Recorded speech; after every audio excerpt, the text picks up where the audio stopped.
Morning. Time's not doing good today, y'all.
Not doing good. Not eating much.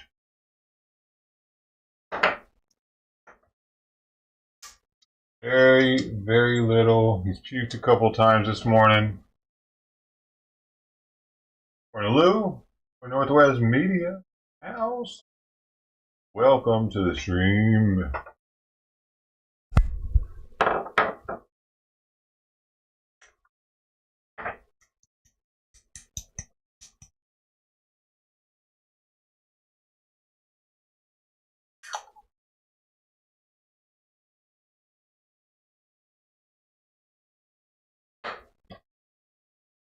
If you're on one of the other streams, Doe Show or Doe, if you want to chat with us, you're gonna have to come over to Kitty Cam. I only have those streams up so that people see that we're live here every day. And they can come here and hang out if they want. Maybe they don't know. I don't know. Well, it's to be expected, though, you know. Sucks, but.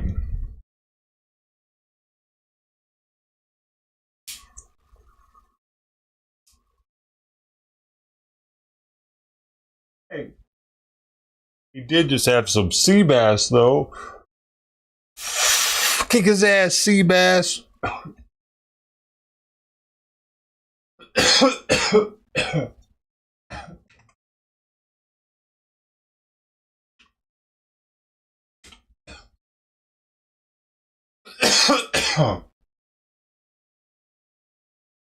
Oh, okay. I saw you. Hold up.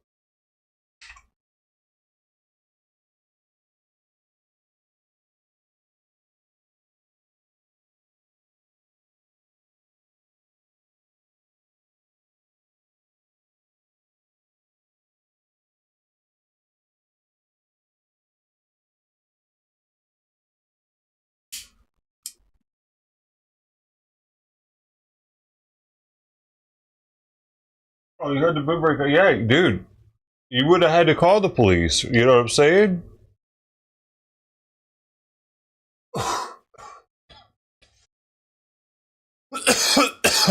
I thought you just left because you didn't like my boomerang comments.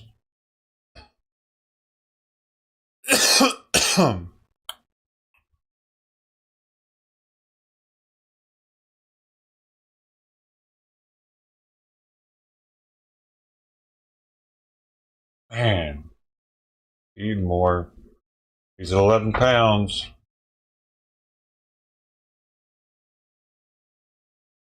The police called you? Why? Because they heard me talking about the Aborigines. See? I knew it. You can't even mention hitting an Aborigine with a boomerang without getting called by the police in Australia. I'm surprised they didn't come tackle you. Inject you with some kind of Aboriginal serum. Make you one of them. One of us.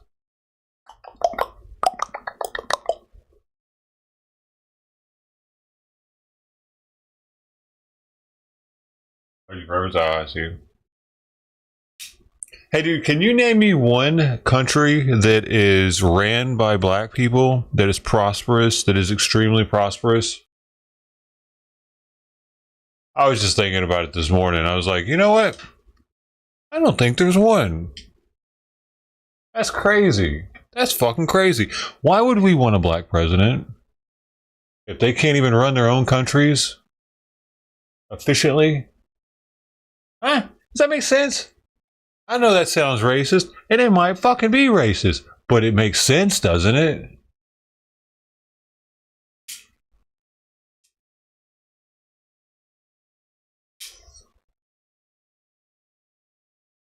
D, good morning. I'm just like, all right. Are there any countries that are ran by a woman that are doing extremely well? I'll wait. I'll wait. I want it. I want this. I want this.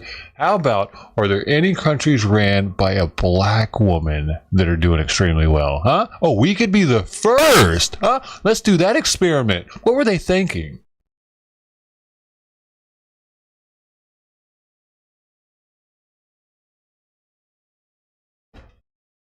DEI is taking over the world, man. Everybody should get a chance. Hold my hand. Here. I gotta feed this cat in a second. I'm just pissed off today because Simon ain't eating. I'm sorry. I'm taking that out on everybody.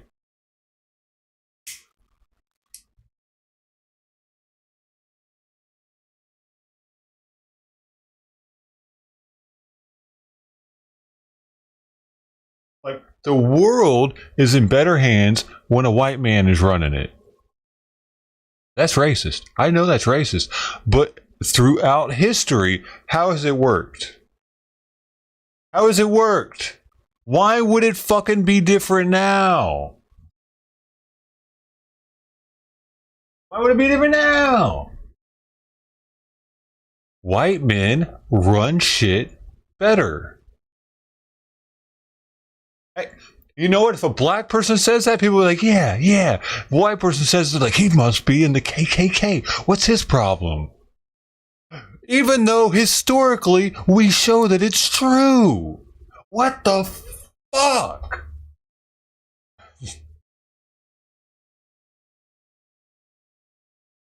Some of the most giving, generous kings in history were white men. Of course, some of the least giving and generous were also white men, but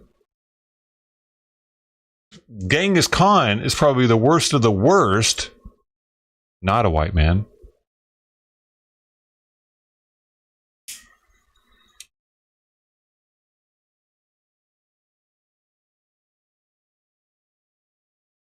Hitler fucked it up for us, though. Now you're not allowed to be a strong white man without people fucking trying to compare you to that douchebag.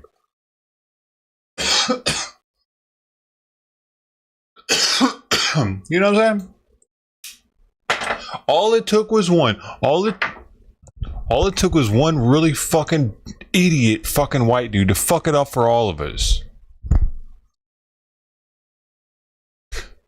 Go figure. Go fuck it. It took one fucked it up for.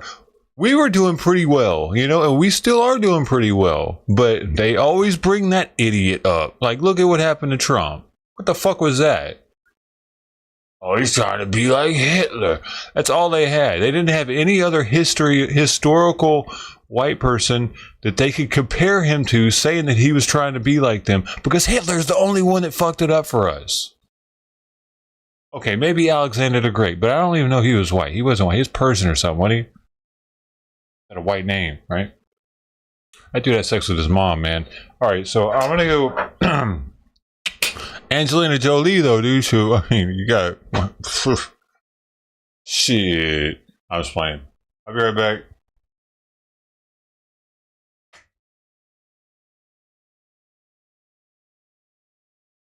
Dude.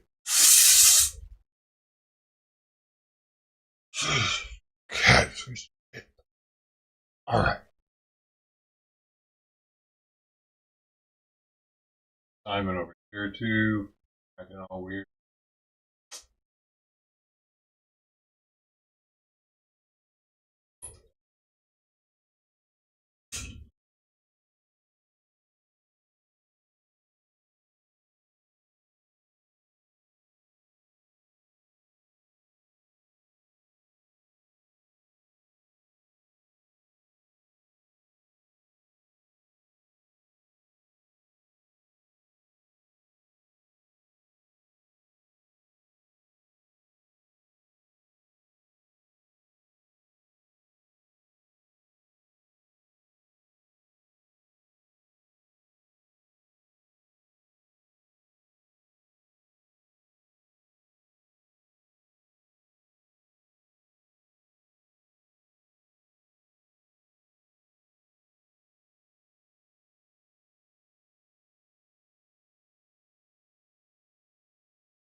Okay, and bowl number one is Fancy Feast natural beef and gravy. So it's kind of a shredded beef and gravy. It's supposed to be more natural. It's a little more expensive. It's like, I don't know, 40 more cents expensive maybe or something than the regular Fancy Feast.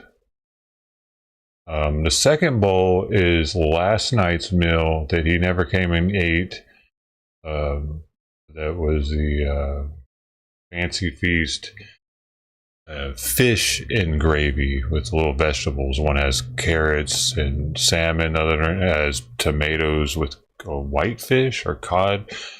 Um, and then that's just mixed together because it was in the fridge overnight. Maybe he doesn't like it because it's still cold or something. The third bowl is Simon's. It's a full can of Simon's with a tablespoon of water in it. He wouldn't eat any of this morning. It's a sensitive skin, Hill Science diet, duck, and vegetables. It's a pate.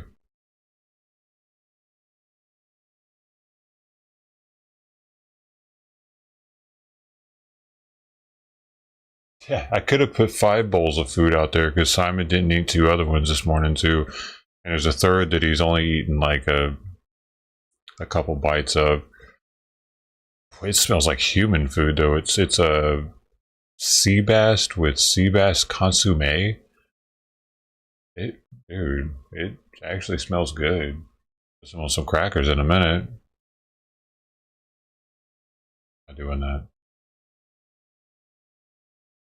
I learned the hard way that on a member stream on Doe channel, DOE at Doe, that cat food has a texture that it doesn't always look like it has. Like the pate was crunchy, man.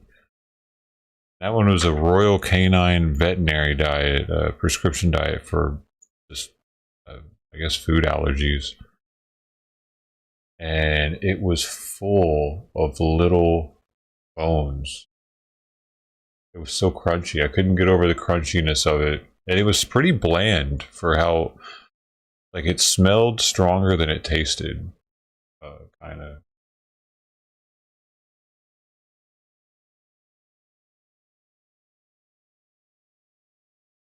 It needed some salt. I can remember I kept saying that it needed some salt, but that I was going to do it the regular way. I was going to do it the authentic way or whatever.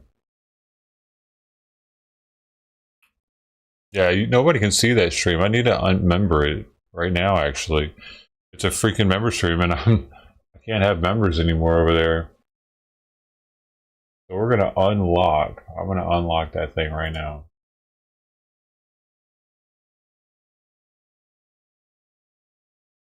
If you didn't notice, I am live on all 3 YouTube channels. It's just to advertise a little bit. I mean, I turned chat off over there so they can see that there's chat here. We got the advertising in the top right. It's all over the title and the description. They know where to come if they want to talk.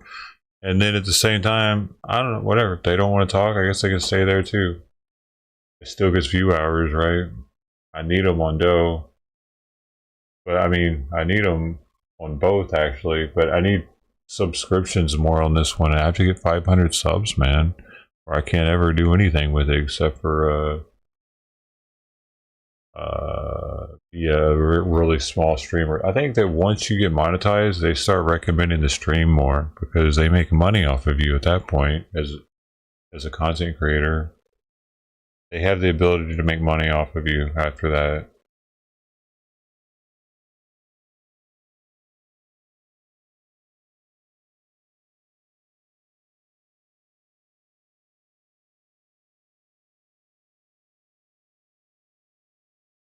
But at the same time, they might never monetize this channel for the shit that I talk about.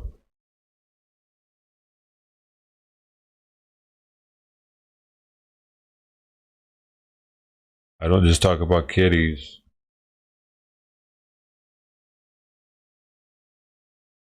I was going on to plate number 2 here. Going to the fish. I have a feeling no one's going to want the duck.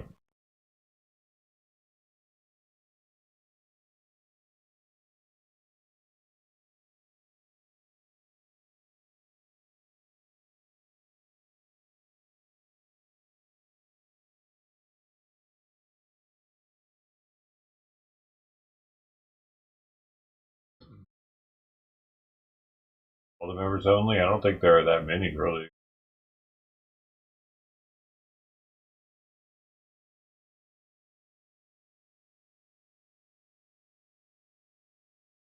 Because since they took away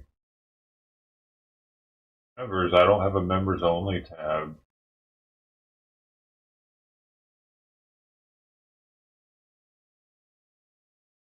Right.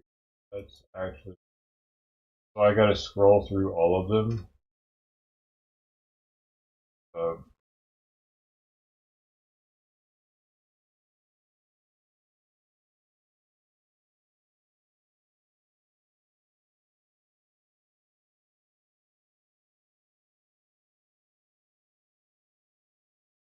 there are 1,342 streams, live streams. How are there that many? Holy shit. Wow, I never looked at that before. 1,342 streams on Doe. I want to see how many are on Doe Show. Never looked at this before. Why not?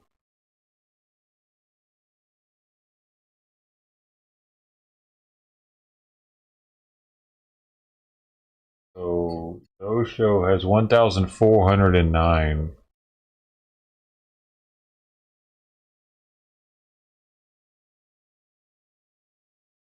Holy shit.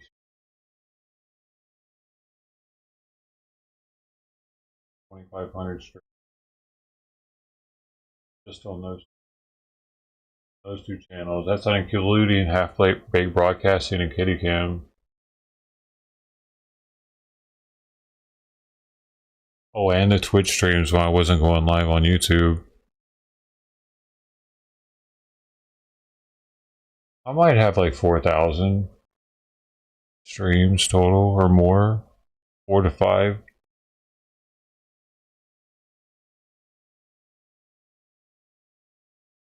Not hours.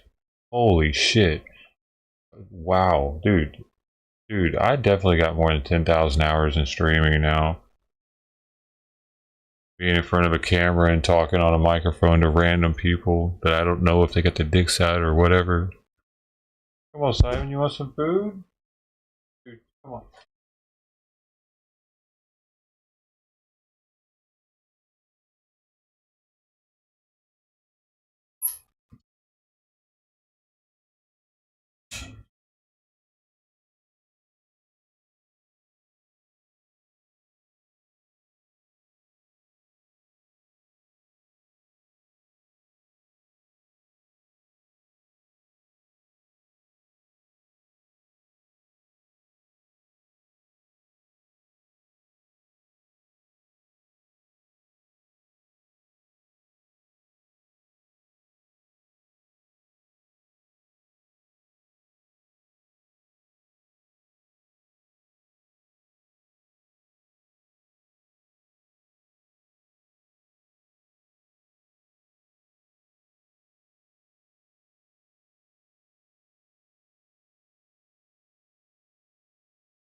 Dude, she really doesn't help the situation with all her meowing.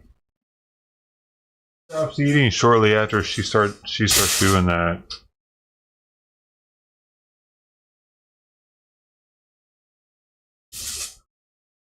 Almost every time. He was eating something, and then she started yowling in here.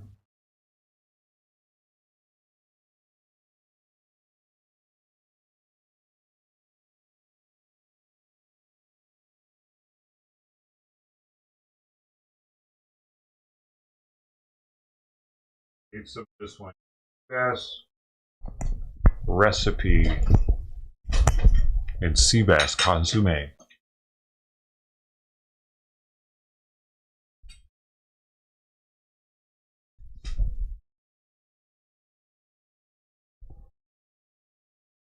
How many cans of this is he supposed to eat a day if he were to even eat a whole can? He mostly just licked up the fluids from it. Which, I don't know, maybe probably needs the fluids to. Ingredients: sea bass broth, sea bass, mackerel, sunflower seed oil. That's weird. Olive oil. What is? Oh, dicalcium phosphate, calcium lactate. Well, that could help. Actually, if that helps get calcium in him through the fluids, that could help equalize his phosphorus levels if they're getting high, or potassium, one of the two, to help with his kidneys. I'm trying to find the feeding guidelines. Here it is. For adults, feed approximately 2 3/4 cans per 7 pounds. Oh, dude, he would need a ton of these things. They're expensive.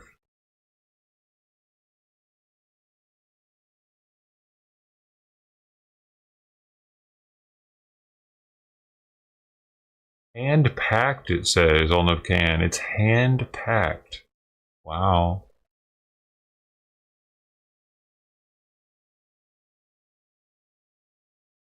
No, I don't know. I don't know. I just meow. I just meow. I don't know. I don't know. You're killing Simon, sweet pea. You're not helping the situation here. It'd be like an elderly person having to deal with a baby crying all the time. And she's like trying to sleep or whatever, trying to not hear a baby crying. And what? Hey, what? Hey! I was talking to you.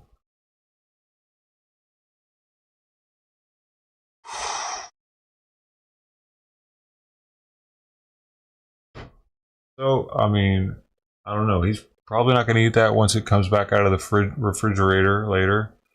So that's another one that's going to go out to the cats outside. I spent a lot of money on cat food, man.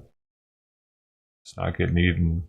Like that lamb right there, I bet Mama doesn't even eat that. It's like it's a specialty food. It's not meant for flavor. It's meant for not upsetting his stomach. And Tux just ate. Okay, this bowl over here, it was 2 pounds worth of food, meaning if I would have given him a full serving of that one, I would have had to like given him 3 times as much of it. But this one on the left was a 3 can a dayer, I believe, for his weight. That was a full can. So that with the other one, he should be feeling pretty good right now. Pretty full.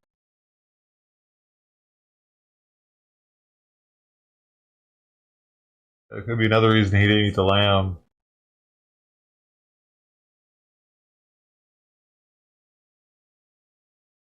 I mean, the duck. It's duck and vegetables on the right. That's it.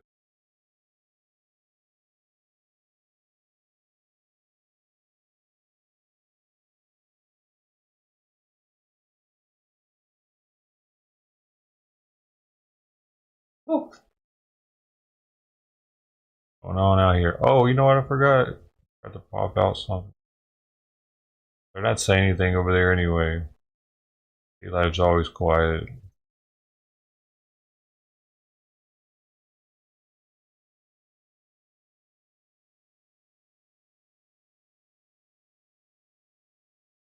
Saturday, y'all, in case you forgot. Well, except for Lou, it's Sunday.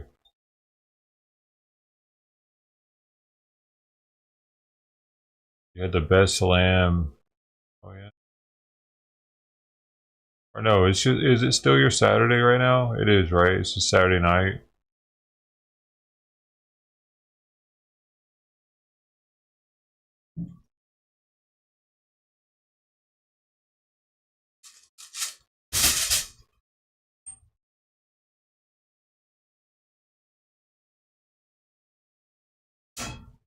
But I got a bunch of different foods to try later. If he doesn't pick up with this, it'll go outside this afternoon. And they only give you 2.8 ounces too. Most cans are at least 3 ounces when they're the small ones. Tiki Cat is freaking... They seem like they're price gouging a little bit. But it does smell like a human could eat it.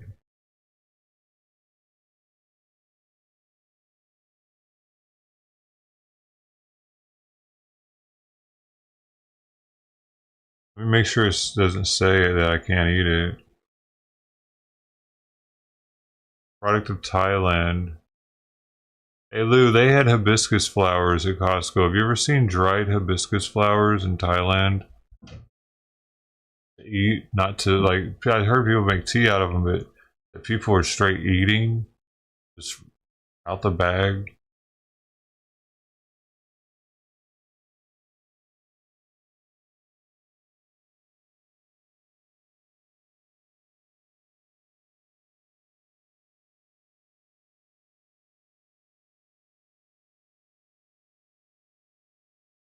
Interesting how like this can says for kittens feed up to twice this amount. So people do that? They feed their kitten regular cat food, but a bunch more of it. That's not very cost effective. That'd be so expensive. Wouldn't it? Or that'd be like at least 5 cans of this, and that'd be like $12 a day or something for your kitten food. Sheesh. Yours isn't quite that much. Wait, how is? Yeah, no, it's like half that. Oh yeah.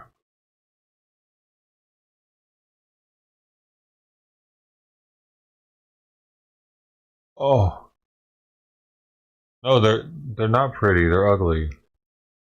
They're edible. No, they're actually edible though. They say to eat them.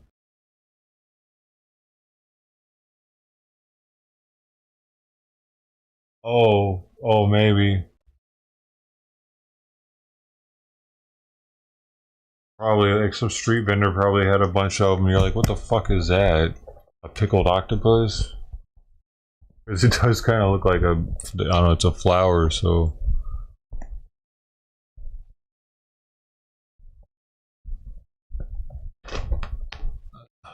dude, come on, cat. Stop acting up, or you're gonna get restriction in the cat carrier.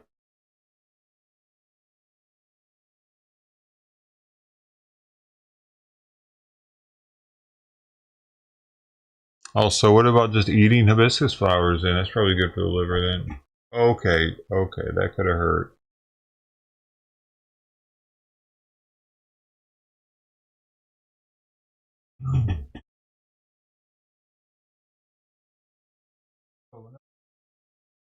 In here, you know, no, you came here. Came here. I knew you were gonna say something. Did y'all hear that?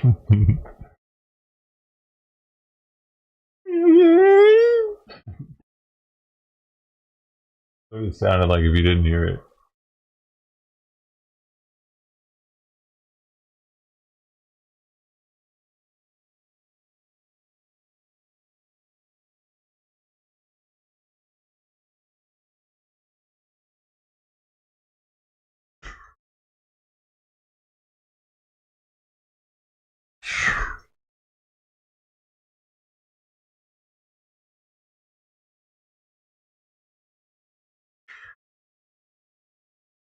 Oh my.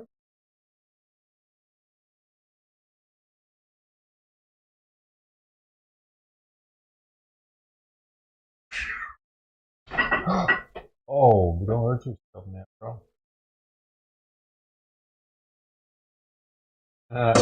Oh no. Got it. She's so smart.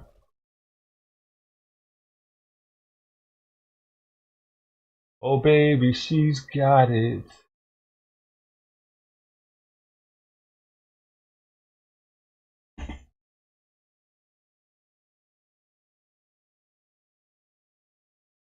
Dang, there's not a quick way for me to oh, I know how I can do it. I can go straight to it probably.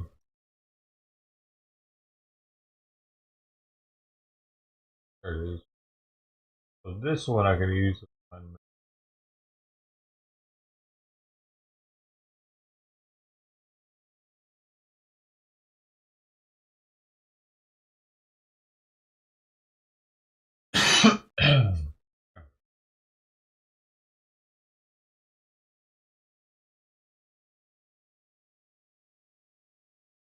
And literally, my only two hashtags for it were IRL and CX. That's all I was putting as hashtags back then. Funny. My Twitch handle was still John420WRX.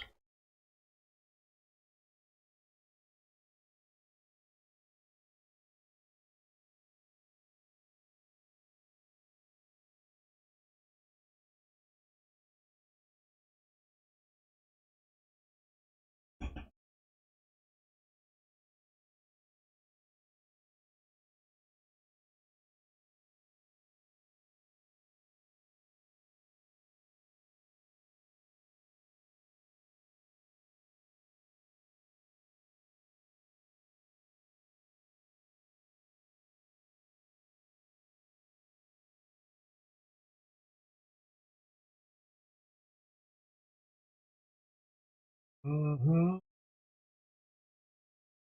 We sucked on red clover. Oh.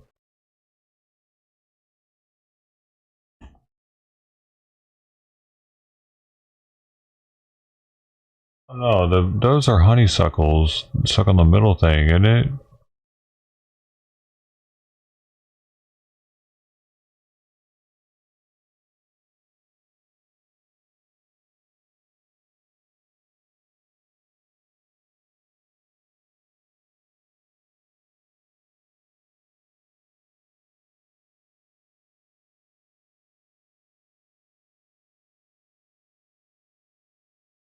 This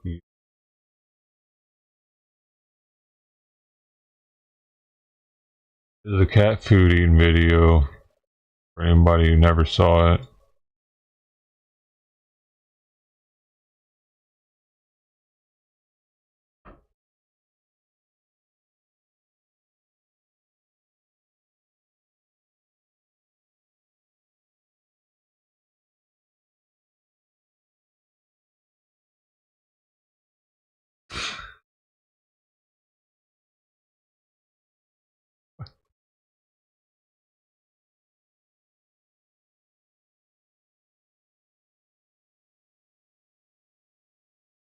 What the fuck, Lou?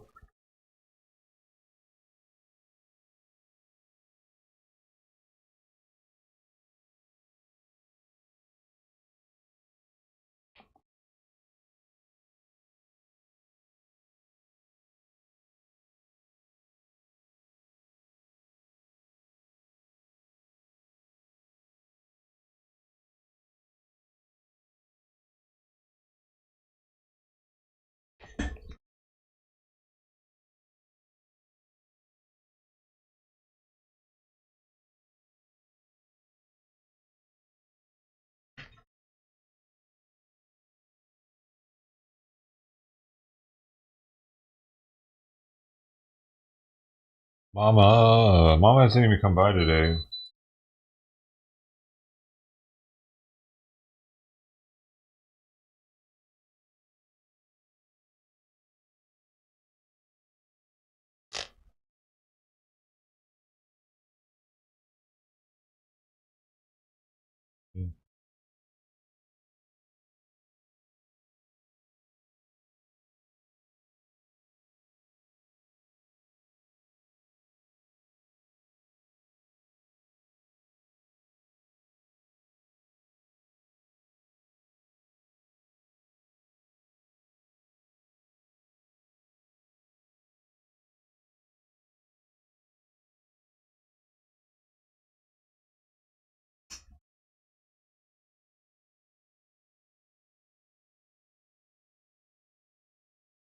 Bag? Oh, I don't know. Less than $10, I think.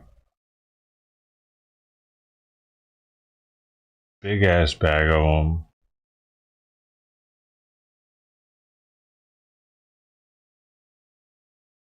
I can probably see online right now.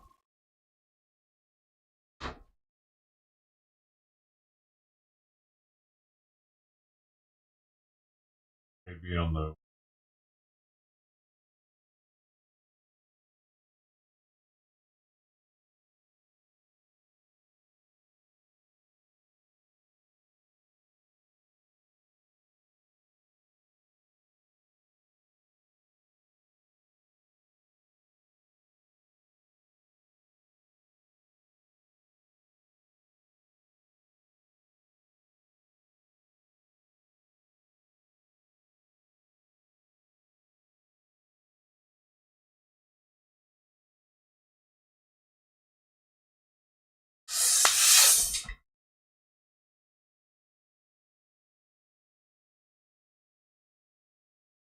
Come here. Come here. Alright, don't come here.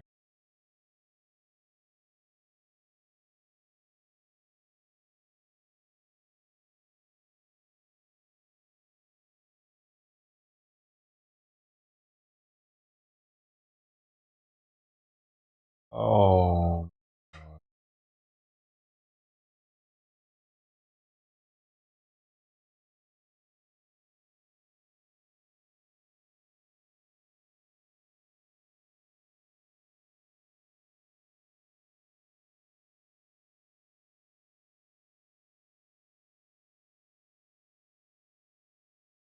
Where are the kitties? It was this one, this nutty fruity bag.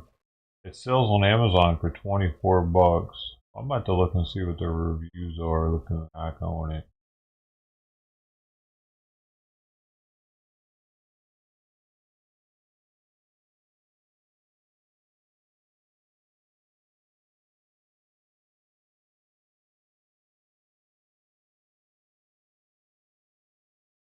Well, it doesn't seem to be available online except for Amazon. So there are a couple more brands that carry it actually. So Nutty Fruity is the brand. It says sweet and tangy on the bag. See what the reviews say. There's only one rating. And it only says good. Oh man. It definitely has cane sugar as a second ingredient though, so they are spraying it with cane sugar and citric acid, sulfur dioxide for freshness. Little bit of spray hurt. No, skirt, skirt, spray, spray, spray in my heaven. The flavor enhancer. I don't know. You seeing this? Seeing this? It only has one review, and that's alarming. No, I need more than that in my hibiscus flower reviews. Oh, here we go. This is a different brand, but these don't look like the same thing. These look super dry. They don't have sugar on them and shit. These are just hibiscus flowers. They're not edible. They're more for teas. Like I think this is the only company that makes them edible, and there aren't any reviews.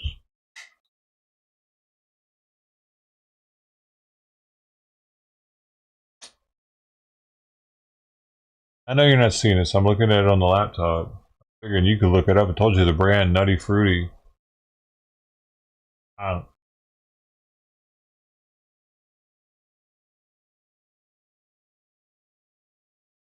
Doo doo doo doo doo.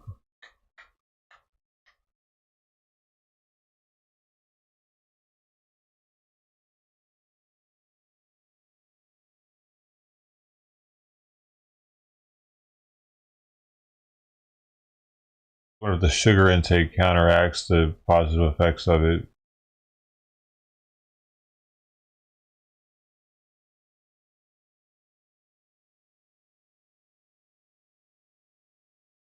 I don't know, man.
Dude, apparently California is going to start cracking down on laughing gas, even though it's like been around for ages.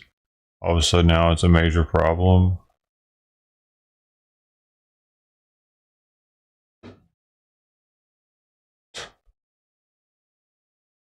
It's TikTok's fault, man. Probably. Everybody's doing the fucking laughing gas challenge or some shit.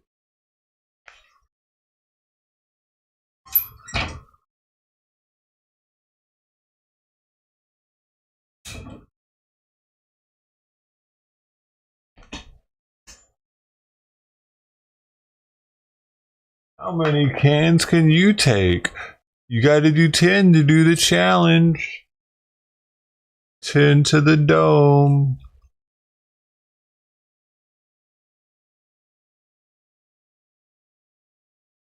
Hey Lou.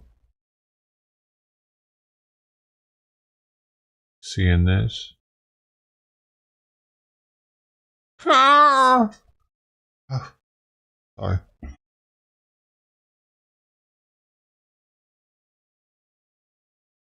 Right here. In here. Or some of us hard, better say than a year ago. Have more? Well, probably not drinking also has a big part of it too. Breaking better sleep. What are you doing? You trying to fuck with me?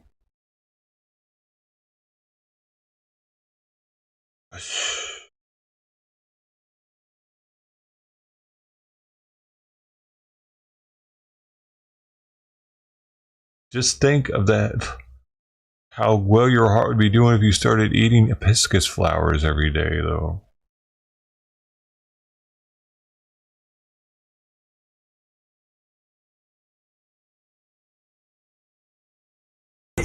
First to move, I fuck him. Oh my god. That's loud. I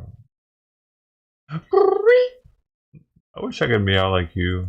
Let's see here. Civic education lesson. Education is important. What's this?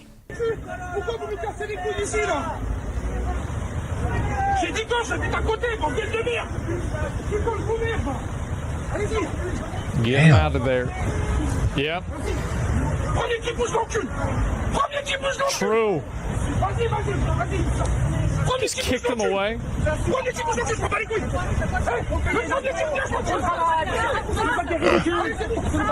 Shit!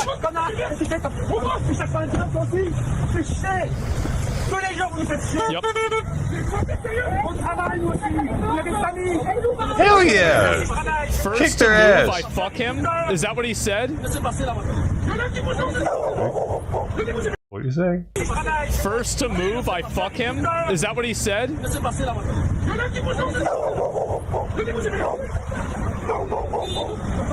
Cat, what is your One problem? hand. He's dragged his ass over there. Oh my god. The only thing I don't like about this clip is that it wasn't a cop writing them a ticket and arresting them. That's really what should happen, right? They're selfish. They're so obnoxious. I don't like oil. So what I'm gonna do is I'm gonna stand in the road, and that way the cars are on the road longer. Oh wait, they have to use more oil then. If somebody is caught doing this, they should be given like a mandatory 40 hours of community service actually cleaning up a local park. You want to make the world a better place? All right, now you have to. There you go. Make them work. Make them work in an oil rig. No, that's too much.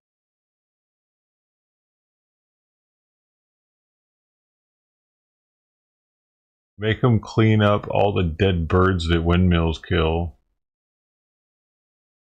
Now that's fitting. We're gonna oil rigs is silly.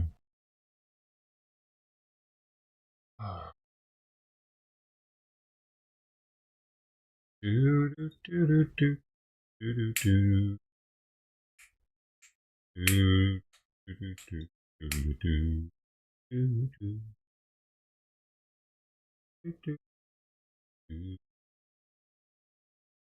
Student abuse. Now we have an update on a disturbing video that we first showed you in May. 11 families now suing the Santa Ana Unified School District and the teacher who is seen on video berating and mocking several special needs students. NBC4's Hetty Chang live outside Carver Elementary School in Santa Ana where the alleged abuse took Hetty Chang live outside gay and mocking several special needs students. We are the gay NBC4's Hetty station. Chang live outside Carver Elementary School in Santa Ana where the alleged abuse took place. Hetty? You're in safe space. Colleen, the attorney representing those 11 families, believes that the abuse started sometime last year, and it wasn't until a student recorded it on his iPad that anyone knew anything was happening. We do want to warn you, the videos are disturbing.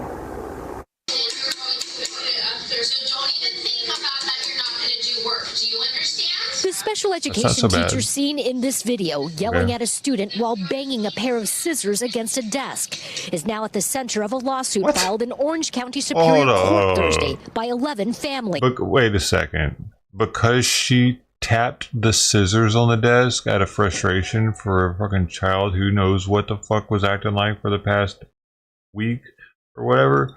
You know what? Hold on. We used to get paddled at school.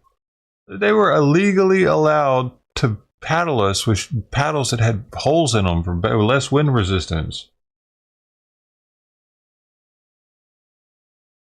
The coach had that one. I also got paddled by the assistant principal, though. It's weird. The coach was allowed to paddle, and the principals were. What was that all about? Like, all the teachers didn't paddle at my school. The videos were released by the attorney representing those families. Another video shows the teacher mocking a nonverbal student inches from his face, yelling at him to be quiet. Alma Moreno is one of the parents suing the Santa Ana Unified School District, for a nonverbal student for sure. Holy the second-grade shit. teacher at Carver Elementary School, She's in the wrong position. lawsuit. When Bella was first diagnosed with autism nonverbal, I was very shocked, very saddened. My first thought was, you know, she's gonna get bullied by kids. Never did I think that she would be bullied by her teacher. The families say the disturbing videos, which first surfaced in May, are only a snapshot of the abuse, the bullying, and the mocking of their special needs children who are all nonverbal and severely autistic. Parents say the abuse in Sue's classroom left their children traumatized. Now he's like doing a lot of hitting his head. Sucks. Yeah, and screaming. This father says his son is now acting out aggressively and fears going to school. I mean, that could have happened. Oh well, here's going to school though. That's weird. Could not speak for themselves. The lawsuit also names Emergis Healthcare, the staffing company the complaint says provides the teachers aides.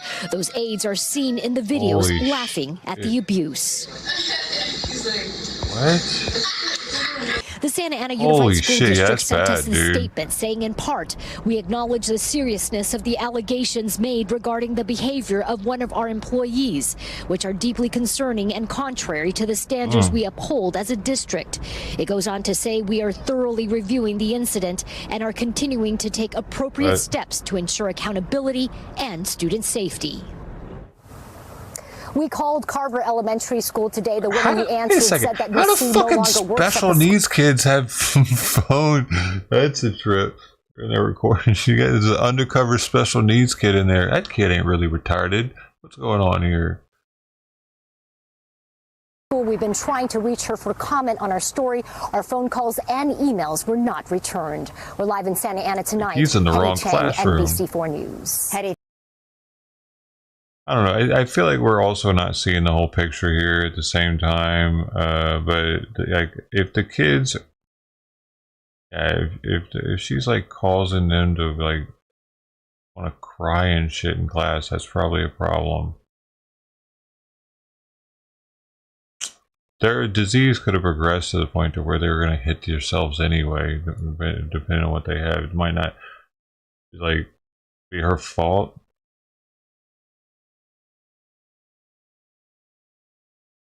But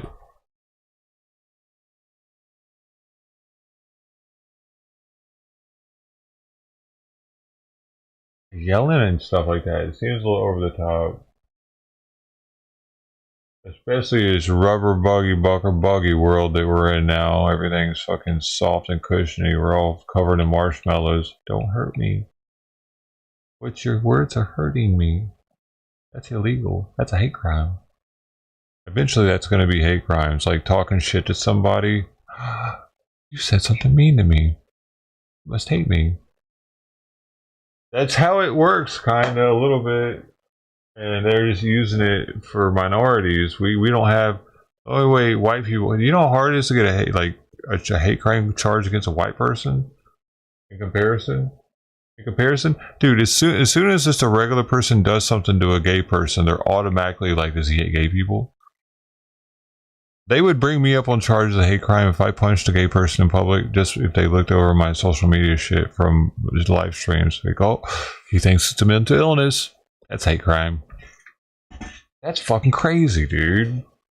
Because I don't have any hatred in my heart towards gay people, but if I got in a fight with one of them at that moment, it wouldn't be because he's gay. It'd be because he fucking crossed the line on some other thing, but they would try to use him being gay against me. And that's crazy, because white people don't have that. I can't use being white against it for anything.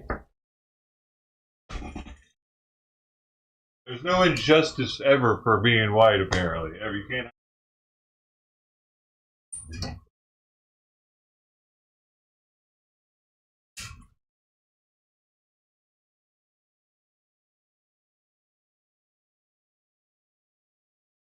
Or like if you're black. Oh, what's our hate crime here? We gotta look. Has he ever said anything?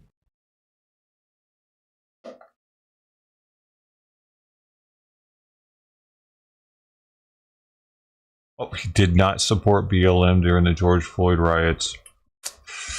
Hate crime.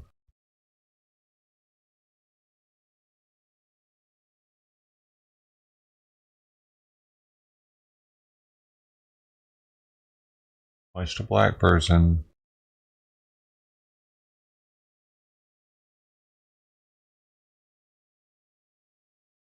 A black person punches a white person. That white person might have fucking had a hate crime, and that's why he got punched. We need to look into that first. Maybe the black guy had a reason to punch the white guy. And what's crazy about it is, what, 60 years ago, before the Civil Rights Movement, 1960s, completely opposite. And how it's like, even though the statistics show that black on black crime is at an all-time high. I mean, it's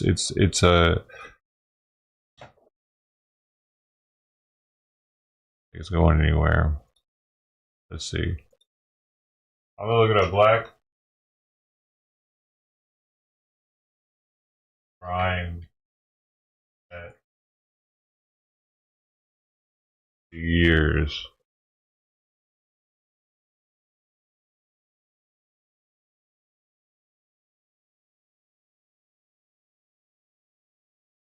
It says, here are some statistics on black crime in the United States. Victimization rates.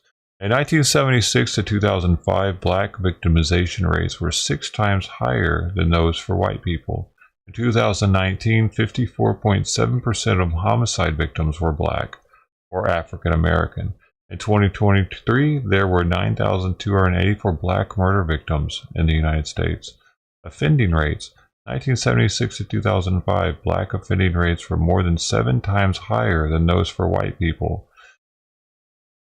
There aren't 7 times more black people than white people. Is this per capita or is that overall? Holy shit. That's overall. That's crazy. In 2019,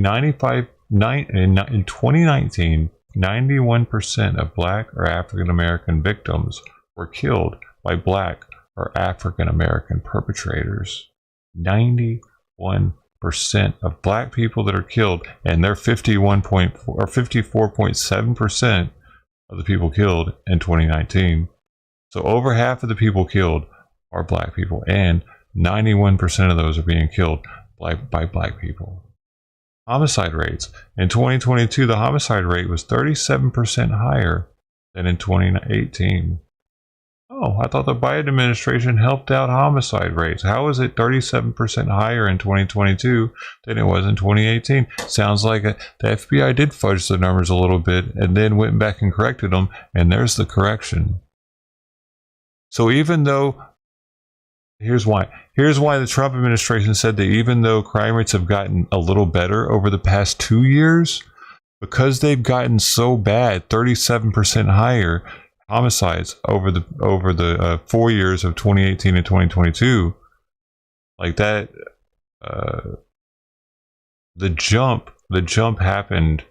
I think the jump happened during the Biden administration, during COVID masking and shit, and they were trying to hide that. Okay, firearm homicide rates in 2022. The firearm homicide rates was 44% higher than in 2018.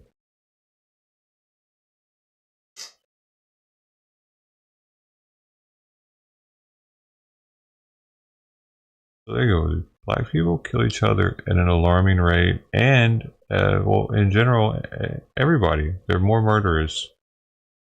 The people are more murderous. Oh, there you go. Am I gonna get canceled for that one? Undercover Tard? Dude, that would be a good movie.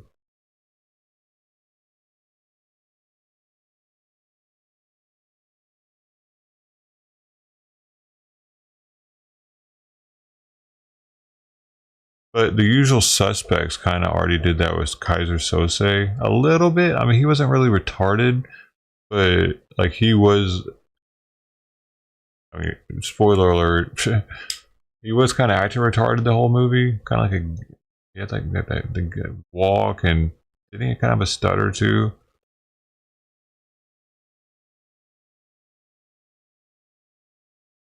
But yeah, I get what you mean. Like a real like undercover retarded person in classrooms and stuff, hanging out with them, trying to bust the teacher. Teacher ain't treating him right. I'm going in.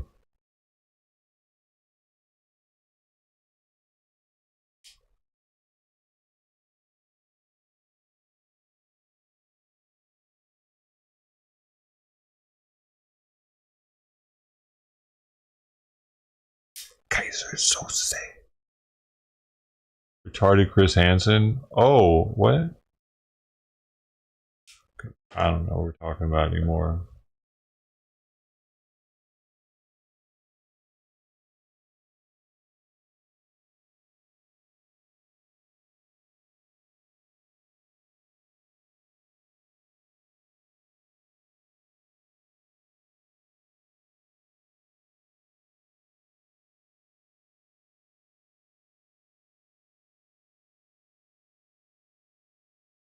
Interesting. This is an interesting statistic. Black homicide rates are 7 to 8 times those of whites, though blacks have a rate of poverty only 4 to 5 times that of whites. So their homicide rates are higher than their poverty rate percentage increases. So it's not just the poverty that makes them want to kill each other, is it? This is from the Office of Justice.gov website. I'm not pulling that from Reddit. From Office of Department of Justice from 1983. Oh shit, Reagan, huh? Reagan was putting it out there for the people. Let them know.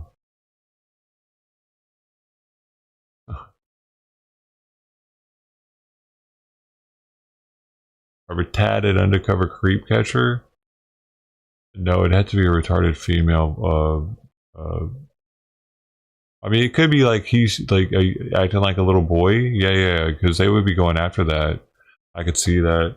Dude, I had this special needs chick that had like hots for me when I was younger. Man, that was something. Like, I was being cool, like nice to her, like, because she was my one of my friend's sisters, and I was being friendly when I would visit him. Once I spent the night, and I had breakfast with him that morning, and she was at the table with us, like giving me the Twitter pated eyes, like hi. It was cute, and I didn't really take much of it, but he was really crushing hard, and I lived close by too, so I always wanted to hang out all of a sudden. I can't remember how I dealt with it.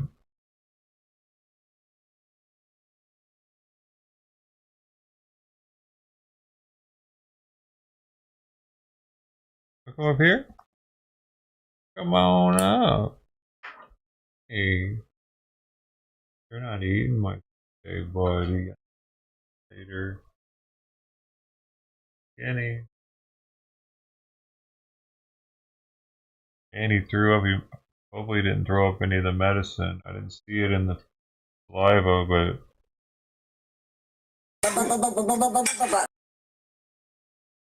threw up after I gave it to him.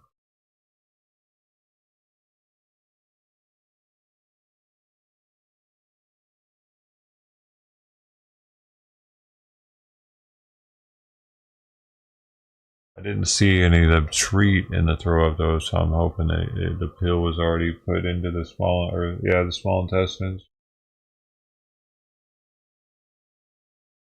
I don't want to give him extra and risk it.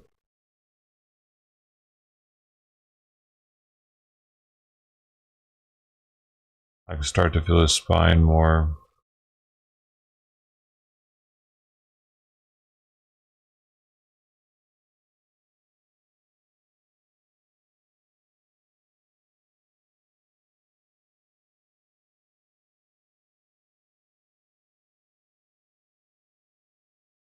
I got the heat right here too, so he's sitting in front of the heat.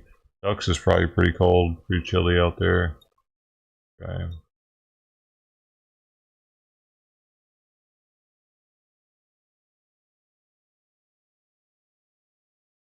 Dickies is moving its headquarters to California. Wow.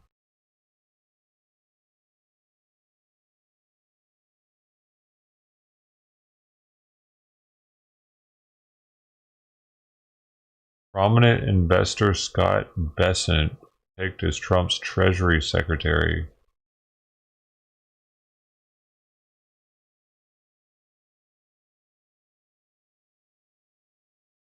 Man, I didn't realize that the president got to pick so many people in the government.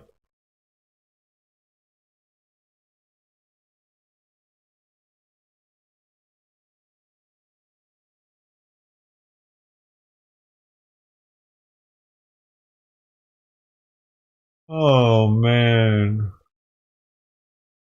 California gas prices could see a major rise in 2025. Great, that means everything's gonna start costing more here.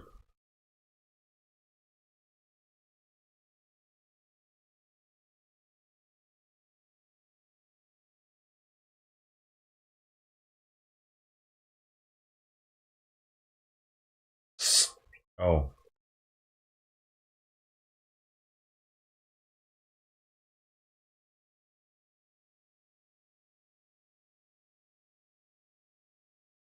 Oh.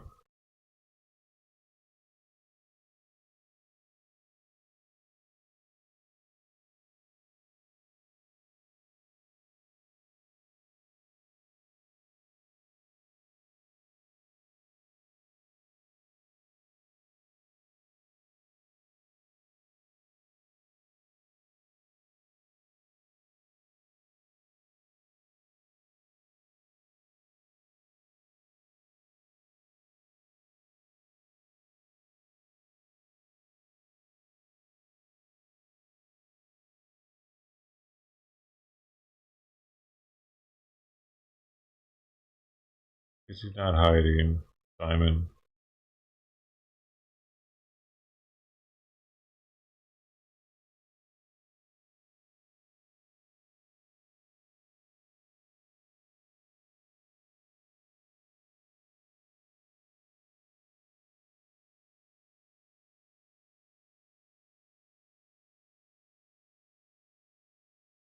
You see them in every neighborhood. Flyers posted on poles to find something. A missing person, a lost cat, sometimes with a reward offered. Fox 11's Susan Hirasuna joins us now with the story of a pillow that is lost. Pillow, and the owner offering a reward. A huge reward, actually. It's quite surprising, yeah. Here's the thing. A woman, she loses a very special pillow. Well, she decided that the best way to get it back was to post a flyer on a pole. Here's her story. Signs, signs, everywhere a sign. No parking, services rendered.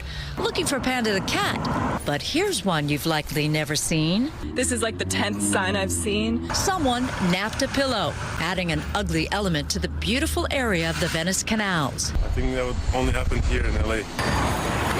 It seems a costumed culprit purloined the pillow from a Halloween party. Nothing else was stolen, so it's really shocking. Security video shows the man running down the street, pillow cradled in his arm. In another video, he spots some Halloween candy and grabs a handful like taking candy from a baby. What? The video offers the best view of the cushion crook. The man is clearly a clown, but with an elegant brown watch.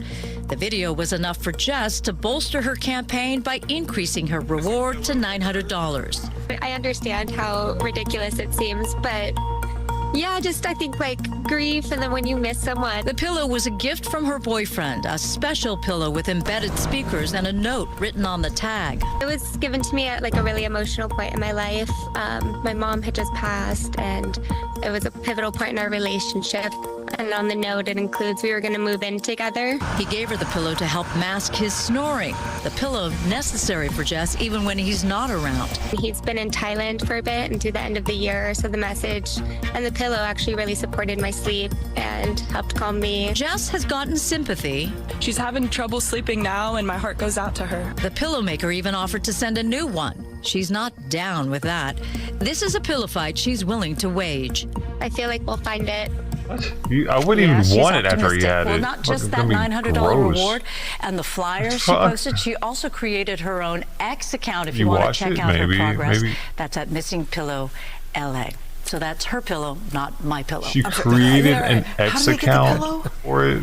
He just came to the party and went seem fake. and found the pillow. It was on like a day bed or a guest bed with a lot of other pillows, but because it's a special pillow, you know, one with the speakers, that's the one he took. It did seem fake. It didn't seem fucking real how he was rummaging through the candy thing and they just happened to get a shot of him. Like, the cops aren't going to pursue that weird shit, you know what I mean? It's got to be fake. They knew that the cops wouldn't pursue it because why would they? Like, would they? Jussie Smollett? Are they going to get on the case all of a sudden for the missing pillow? We're going to find this pillow. It made the news. It made the news. We're going to have to get our boys on it. Our best detectives. The case of the missing pillow bandit. Halloween of all times. We had this watch to go off, sir. It's fancy. There aren't many fancy washes in LA.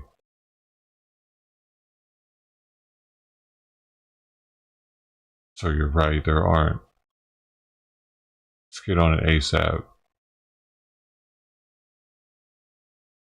Oh, wait. What is all this racket I hear?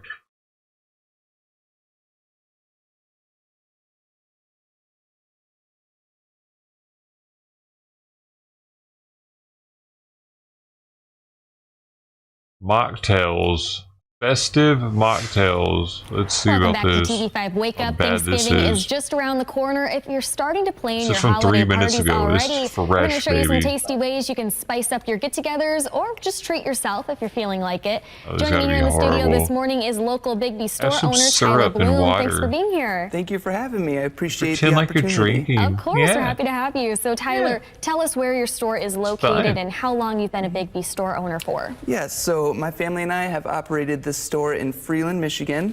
We're coming on our 2nd year anniversary. Okay. And so that will be happening on December 27th. We've got our holiday bar set up in the studio this morning. Tyler's going to show us some festive mocktails you can make for the if holiday. you don't want to drink, word to the unwise, if you don't know, a lot of bars now have THC drinks, man. And you can just be with your friends drinking. Well, if you're in a state that they're cool with that, you can just be drinking some THC, bro. Get a little lit with them. It's kind of cool that some of the bars have that. So what is first? Yeah, so what I thought we could do today is make a cold brew. Cold brew, it's a fan favorite. It is a fan favorite. So it's a little bit of a bolder tasted coffee, but it can just be as tasty as a latte. All right, so we're gonna make the sweet foam that goes on top? Yep. Okay. So we're gonna have a sweet foam on top. We're gonna make the peppermint stick mocha. Okay. So with the peppermint stick mocha for a 20 ounce, we're gonna do 3 pumps of our mocha. Okay. What is that? And 2 pumps of our frosted mint. Love a good peppermint drink. around Flavor Christmas shots. time. That's not even real chocolate. And in doing this, we can chop our cold brew, make sure it's all mixed up together. I don't get Tyler, it. I don't know The if you know craze this, on but today is squirting actually flavors National into your Espresso shit. Day. Yeah, so it's a kind of fitting we great got day. Big B coffee here this morning. Absolutely, it's a great day to be Unless it's caffeinated Of course. and blessed. Flavored ice or So like we're adding shaved sweet cream? ice, Yeah, I can so kind of having get some that. sweet And foam on that's how top it's of this, always you can either done. make it at home or buy some store-bought, and it is best either way. Oh, look at This that. just sits right on Ooh, top. That looks delicious. I just want to drink And you that. can stop here, but what we like to do is we like to make it just a little bit better with doing a little bit of mocha on top. Oh, looks so good. And to even make it a little bit better, we got some peppermint sprinkles to go on top for. Cute. And that is so easy. You can Yeah. make it at home. Absolutely. So just those big at simple home. ingredients with a little bit of a sip cup. And you know, if you Don't even feel come by our like you know store. the peppermint stick cold brew isn't your thing, we have a cookie butter, a snow mint mocha, which is made with white chocolate and mint. And something that, you know, if you just say, I want something festive, our baristas can be very creative. They made I'm looking forward to a having some strawberry and eggnog. blood orange blast today. And it is very colorful Almost and eggnog very time. tasty. And what exactly is a blast for those who've never had one? Yeah, so it's kind of like Yo, where our the energy fuck drinks. did everybody go on D-Live? You non-talking bastards? Red-headed stepchildren, that's what you are. You fuckers! Get back here. Go get your people and get them back in there. Y'all are pissing me off now. We were doing good a second ago. Even though you were talking, I was cool with it. You were here. Now you're not. And now I feel like a failure. I failed you, D-Live. I'm But sorry. no Red Bull. It's My all fault. made with our in-house made products, and so we have a little bit of caffeine, some sour, and some flavor that we put in. And the cold brew, can we buy the cold brew ready to go at Big B if we want to make our own drinks like this? Absolutely. We can offer any of our flavors, our cold brew. We can make lattes for you. We can do anything for you. Yeah. And I want to Yeah, sure, you can make that at home. Yeah. Stop telling them that, bitch. That's what he's thinking. Like, what do you keep reminding them that they can make it at home for? Yeah. Remind them that they can get all this shit off Amazon if they want to. ask you really quick about Big B's holiday menu. What are some 'Cause this isn't his fan brand. favorites Was this? returning and some new drinks Wait, we can what's the order? other one? Let me We see. got our Let's see when he was squirting that one. Mocha. Around Christmas time. No, that is his brand, but this one isn't. Love a good peppermint drink around Christmas time. In-house made products, and so we have a little bit of caffeine, some sour, and some flavor that we put in. And the cold brew, can we buy the cold brew ready to go at Bigby if we want to make our own? Peppermint stick mocha, maple waffle sandwich that is delicious. So good. And a chocolate brownie that is new this year. My husband is a Unfortunately, that is already gone. It's already gone? It is. Unfortunately, that is our favorite. It's not even waffle sandwich. I know you're watching this morning. And pumpkin spice, that is my personal favorite. It's not even Thanksgiving yet. How much longer will pumpkin spice be around? Unfortunately, that is already gone. It's already gone? It is, yes. So early. Oh, man. Why? Well, Tyler, thank you again for being here this morning. Where can we go to learn more about your Freeland location and stay up to date on Bigby discounts? It's not even Thanksgiving. He's already gone. You, kid, get out of here. You're an idiot. How are you gonna? I'm gonna just comment that.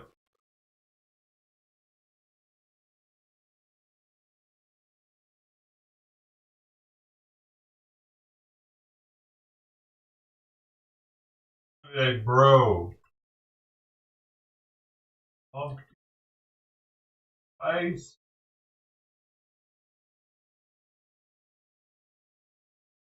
Out.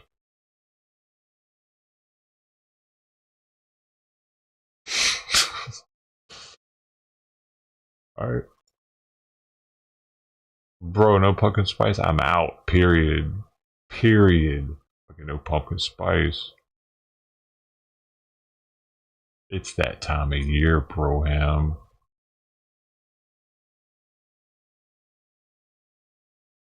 See what else we got here. Putin's second missile warning in 48 hours.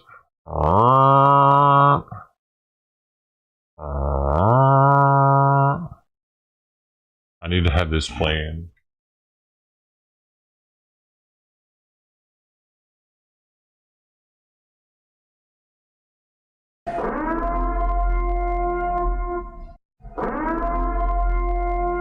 Putin's second nuke warning in 48 hours, folks.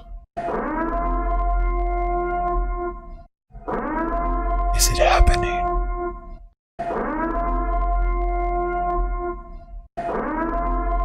The Great Purge. Enough of that.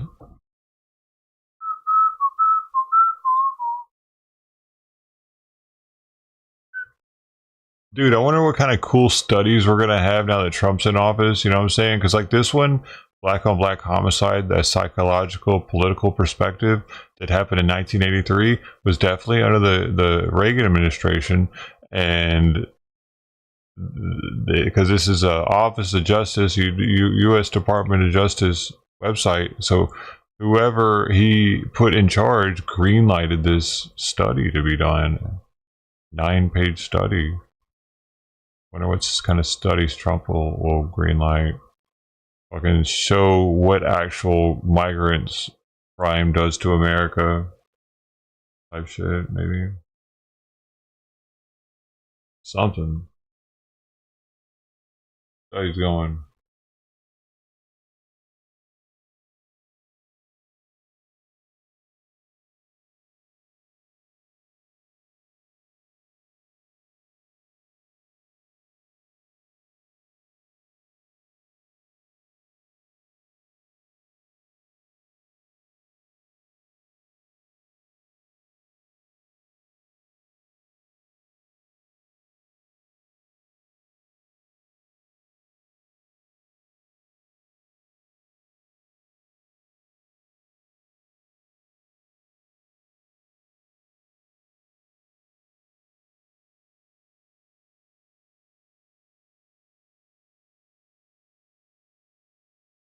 Freaking Saturday, I forgot.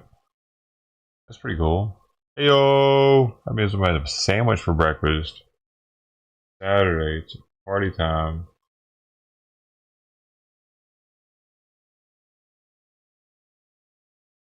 Joe Benet Ramsey's father believes his daughter's 28-year-old murder can be solved. Dude, supposedly they had the dude. They know who the guy is. He's locked up right now. He's admitted to it, but they won't let him take the fall or something, man. It's fucking weird, bro. There's even evidence of him being close by. Oh, some other weird shit. Remember? Veterans Farm and everything. Whoa, what is this? A convicted killer attempts to escape. McClellan may have pleaded guilty 6 years after being charged in the kidnapping and murder of 13-year-old Tanaya Aguilar in Robinson County, but he apparently had no intention of going back behind bars. Good evening, everyone. Thanks so much for joining us. I'm Rod Carter. Michael McClellan is behind bars right now in Raleigh despite his best efforts. Deputies say he tried to escape not once, but twice. Dude, those desks are sweet with the clear plexiglass like that. They look pretty cool.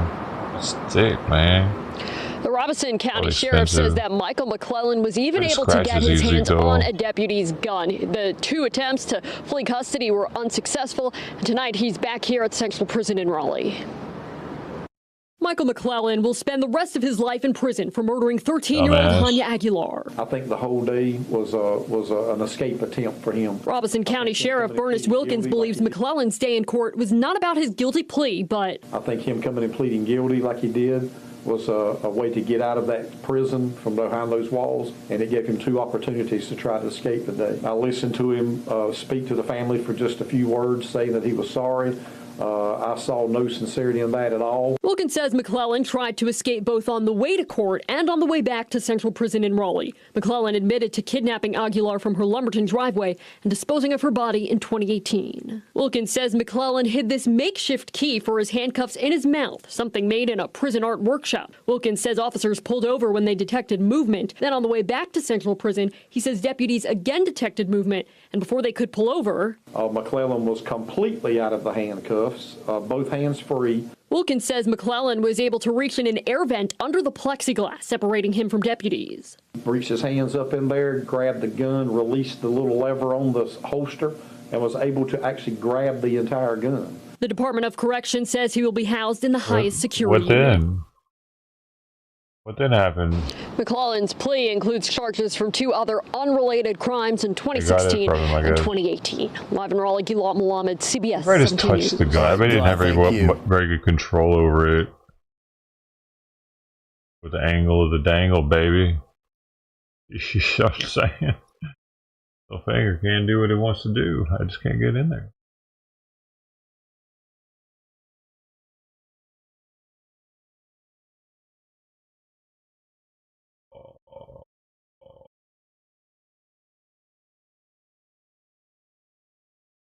Oh, Cassie, nigga, dude, where's Mama at? I hope she's alright.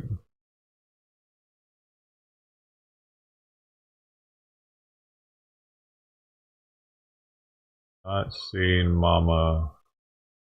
Mama! Or is it Mother? Mother!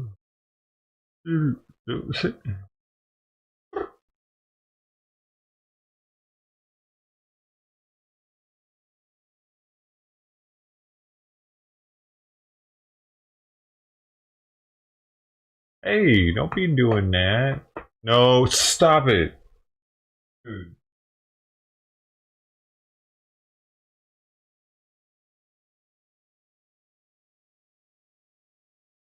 Dude, they had some of these at Costco.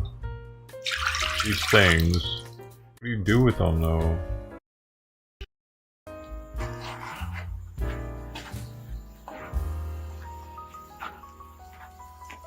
They're already made. You don't have to fry them or anything.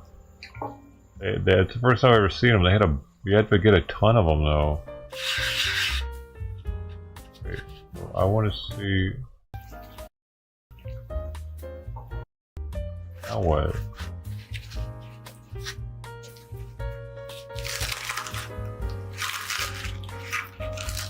It comes with some sort of like Indian powder.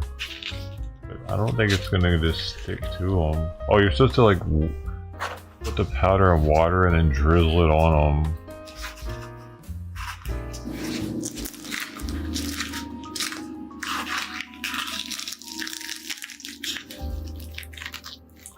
I don't know if they're gonna be that texture. They seem crunchier than that.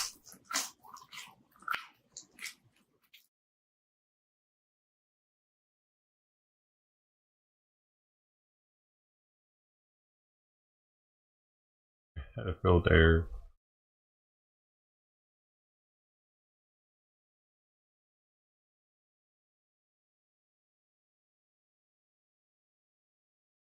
Oh, you dumb cunt. Life in prison. That is the sentence just delivered today to Tiffany Lucas, the Bullitt County mother who shot and killed her 2 boys.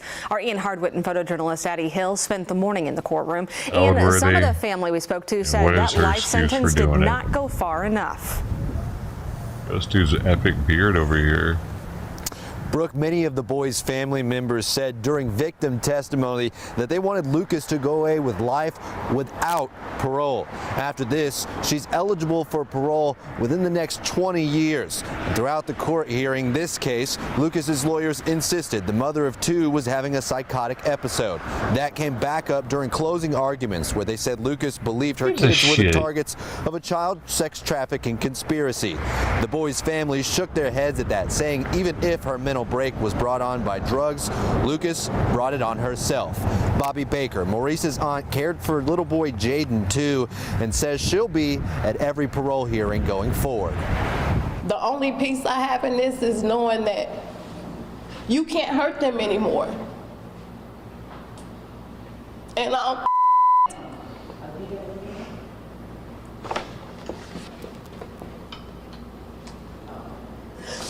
nobody's gonna ever be able to fix my brother's heart. Nobody can fix that.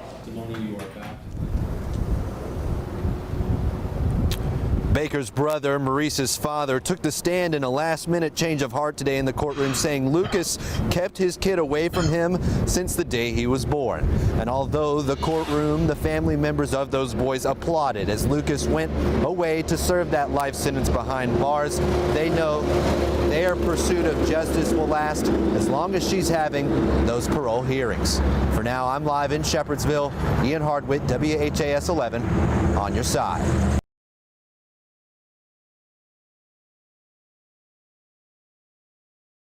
I see. They didn't want to have the possibility of parole.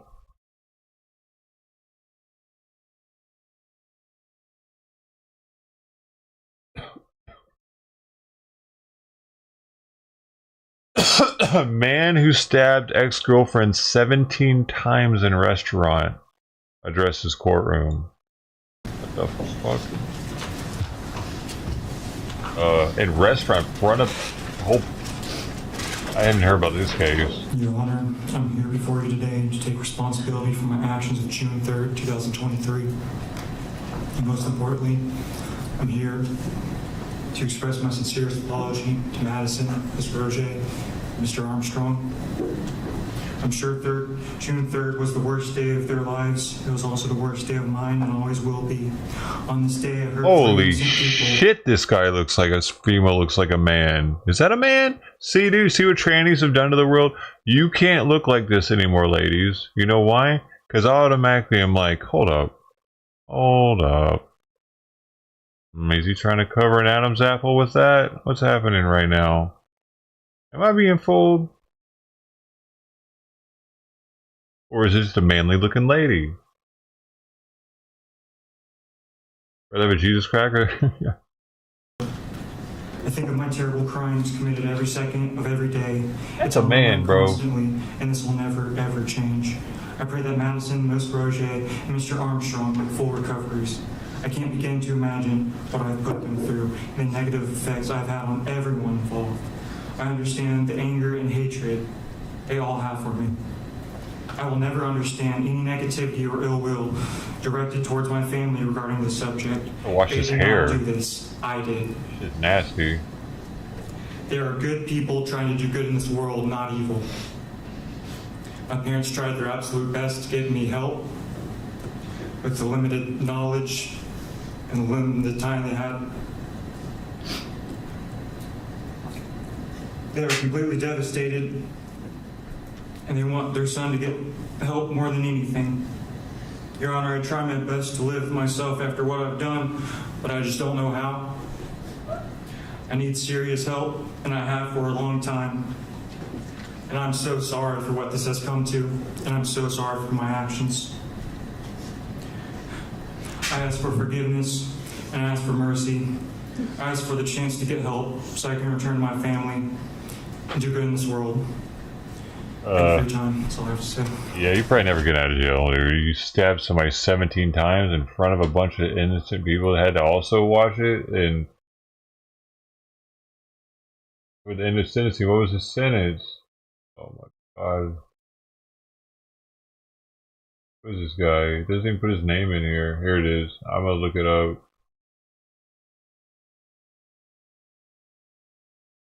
I bet his sentencing is on here. It is 13 minutes long. Are there any matters that we need to address before the court imposes a sentence from the state, from the defense? No, Your Honor. Is there any legal reason why this life without a sentence at this time, Mr. Kachergis? No, Your Honor. Or life with? Probably get life with, because he's young and has some crazy ass shit to do, probably, and they're thinking maybe he had a bit of relationship rage. He's not a cold-blooded psychopath. See? Maybe he is. This court has given this case a tremendous amount of thought. Not just today, but in the days and weeks leading up to this sentencing hearing.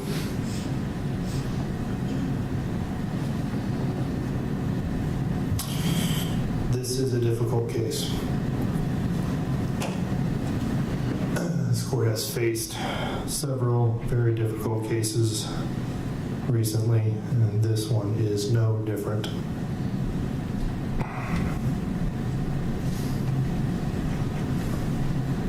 This must be in Florida or Texas, First Coast. The defense in this case has filed a motion and requested for this court to depart below the guideline sentence. As previously stated, the minimum sentence based upon the guidelines is 227.25 months in Florida State Prison. In analyzing the defense's motion and request for the court to downward depart, the defense has presented throughout the course of this sentencing hearing evidence and testimony that would meet the preponderance of the evidence that would permit this court to deviate and downward depart. The court does find that the defense has met its burden, showing the defendant's capacity to appreciate the criminal nature of the conduct.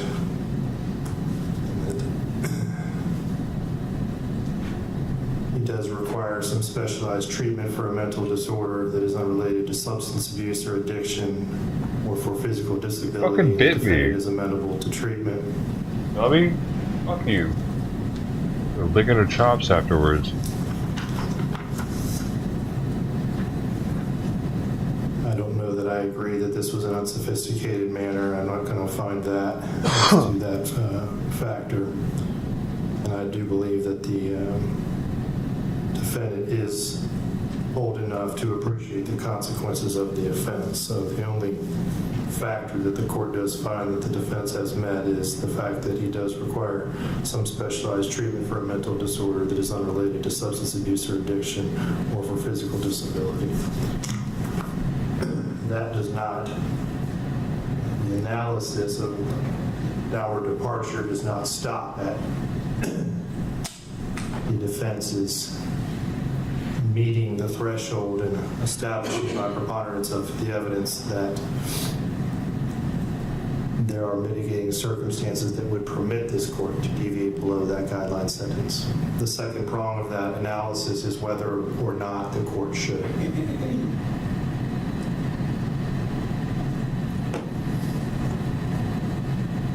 June 3rd of 2023, the events that unfolded on that afternoon were horrific.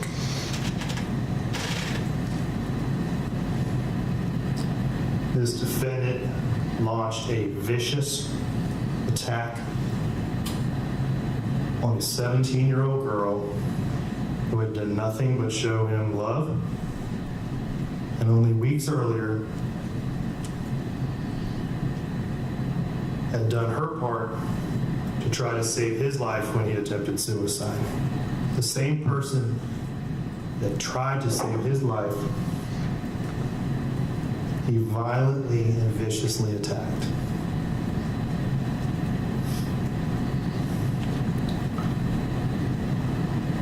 Many folks in this courtroom have declared Kennedy Armstrong a hero. This court has no quarrel with that assessment. Kennedy Armstrong is most certainly a hero. And but for his actions and the actions of Madison's mother, this defendant would have successfully killed Madison Shimmons. Oh, he didn't kill her. Oh wow. 17 times stabbed and didn't die? Holy shit. That crime, amazing. The crime that was described and shown here today, and the result of that crime, and the impact he's stabbing her with that it has had on all three of the victims in this case, leads this court to the conclusion that any deviation below the guidelines is inappropriate. So I'm denying the defendant's motion for downward departure. Is that her? Is that her maybe, that they had the camera on? I didn't realize she was in the court or alive. I mean, might not be in the court, but it probably was her. I have considered the mitigating circumstances that have been well presented by the defense in this case. Mr. Kachergis, you have done an excellent job in representing your client and providing this court with mitigation.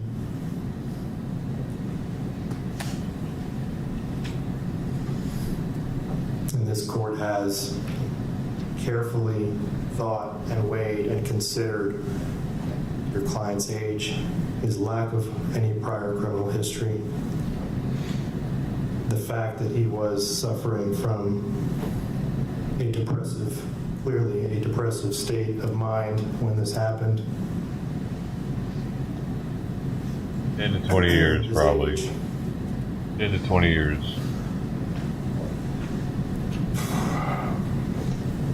What do you think? What was the last thing he said? His age? State of mind when this happened. His age. That's twice. Impose a sentence based on vengeance, as was mentioned, that courts are not here to sentence out of vengeance. This court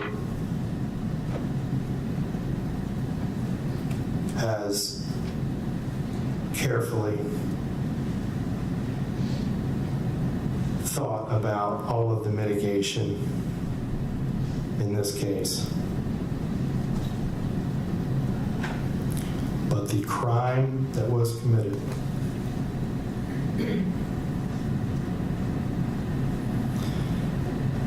the impact that this crime has had on Madison, Jacqueline, and Kennedy.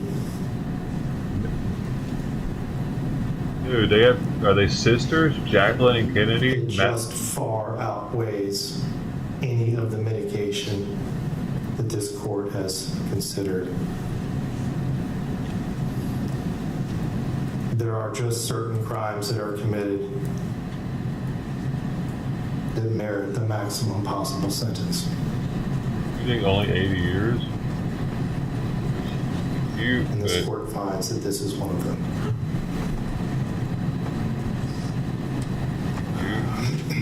Mr. Pearson, you have entered a plea of guilty to 2 counts of attempted first-degree murder with a weapon. As to counts 1 and 3 of the information, you were adjudicated guilty. You were sentenced to serve the remainder of your life in prison. Oh shit! Holy shit! As to count 5, you were adjudicated guilty. You were sentenced to serve 30 years in Florida State Prison. All sentences are to run concurrent with each other. And the clerk, please reflect that he has 536 days that he has previously served and imposed the standard felony court costs. Wow, interesting. Mr. Pearson, you have 30 days to appeal the legality of this court sentence. If you wish to appeal, you cannot afford an attorney. One will be appointed for you. This court is adjourned. Your Honor, I believe the state has an announcement. As to the remaining counts. State would announce on all prosecutors. Make your way to the elevator. Can just, Mr. Pierce. Come on, approach.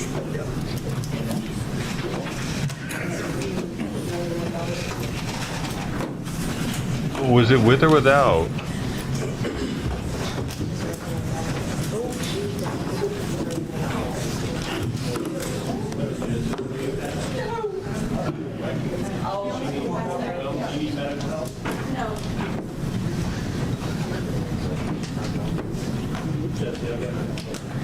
I love you, Spencer.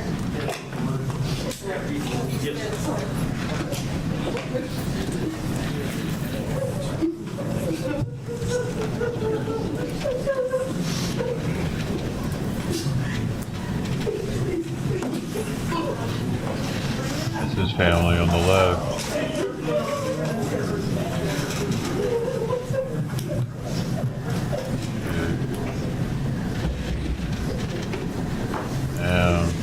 Dude, I can't believe he got life. He didn't actually kill her. You got people that kill people that don't get life.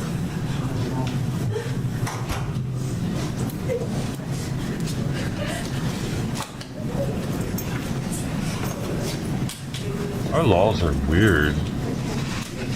I get that it was a crazy thing, but apparently the dude's actually got fucking mental problems that he needs help with. And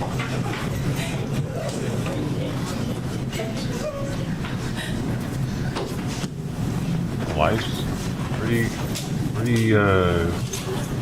like, what do you mean his age was considered? That doesn't make any sense. The judge is like, yeah, we considered your age and everything, and you got the mental illness, and he's like, you're getting the max, life, forever, get out of here. I guess it should be the standard, but if the dude clearly had some fucking mental issues. He was in court with ratty ass oily hair and shit, dude, on a sentencing day.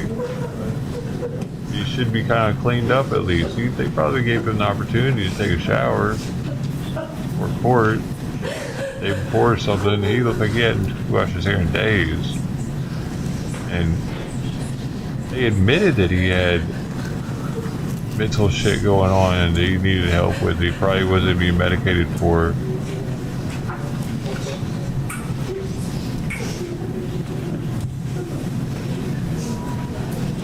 They're even letting his family hug him before going to prison. That's unusual.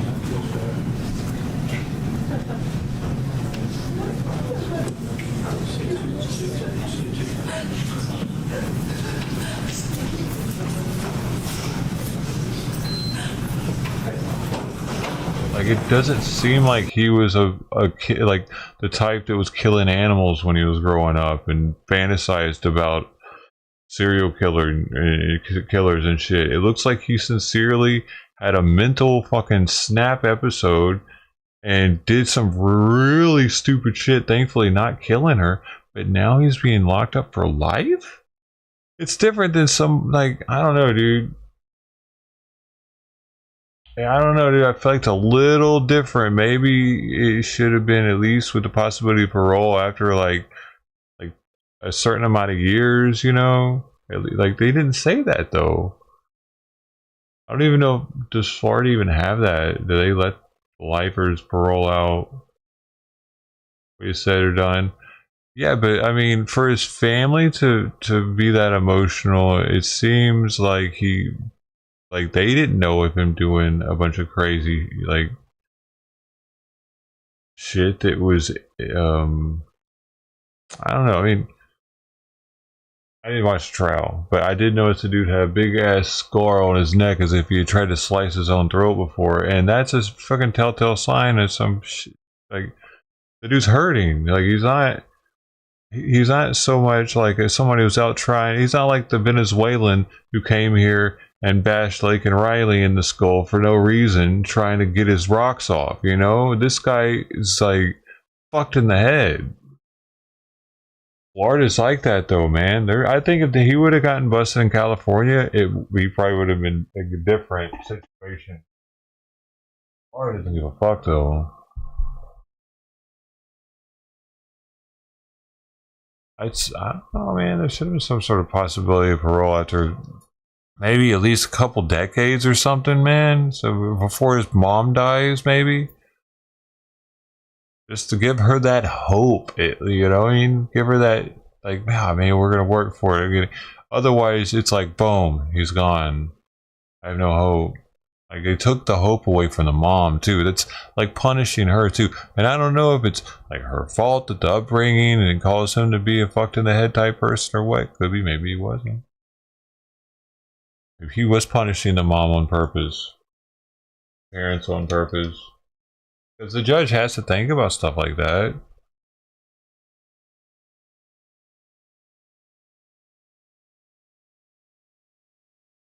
I mean, even if the dude's probably not going to get paroled out, at least they would have that hope. Getting to see their son again.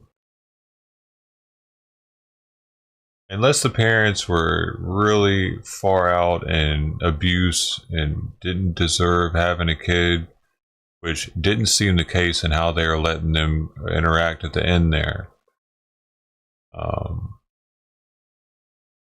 Yeah, man. Seems kind of foul to do that to the parents.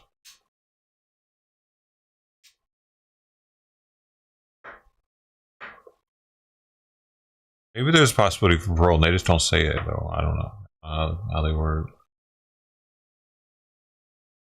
He didn't say there wasn't a possibility of parole.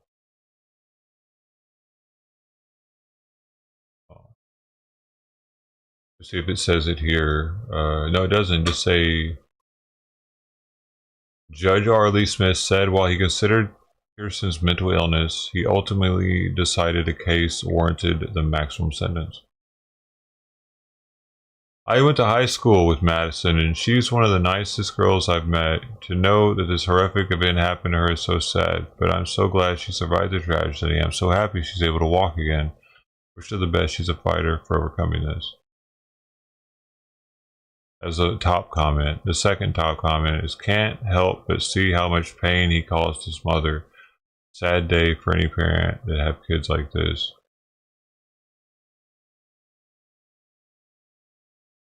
Compassionate judge to allow him to say goodbye to his family, and something Pearson attempted to deny his victims.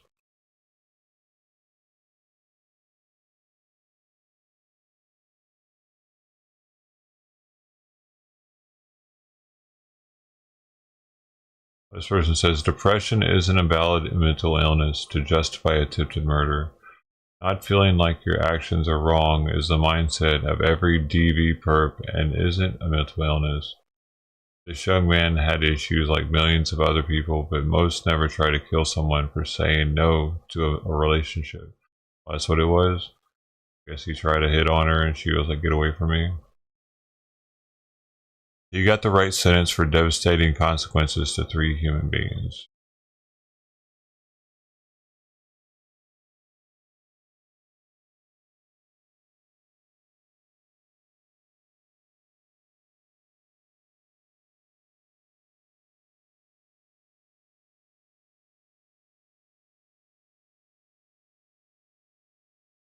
Yeah, they're saying he's a monster, so apparently some stuff came out during the case.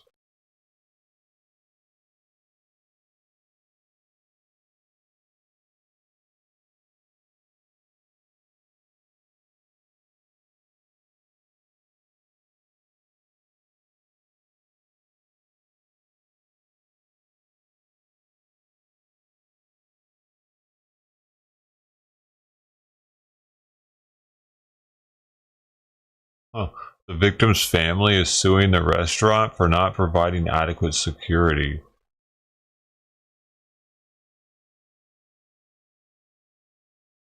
What? That's ridiculous. He says our patron is supposed to be searched before entering a restaurant. Is violence so prevalent that metal detectors are to be installed in all businesses? I'm glad there were no fatalities. Now, I don't hold the restaurant accountable for what happened. Yeah, right? I mean, what the fuck? I can't believe they're suing the restaurant.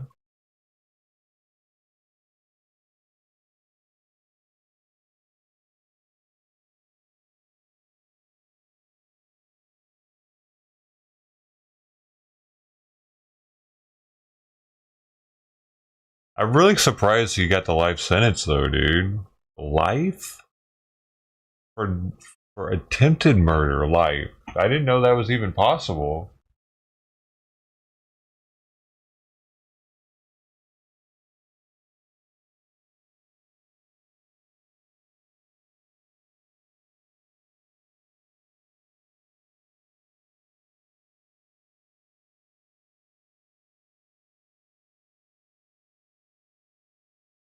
This is the first time I see the family of the defendant allowed to hug him in court. Yeah, it's the first time I've seen it too.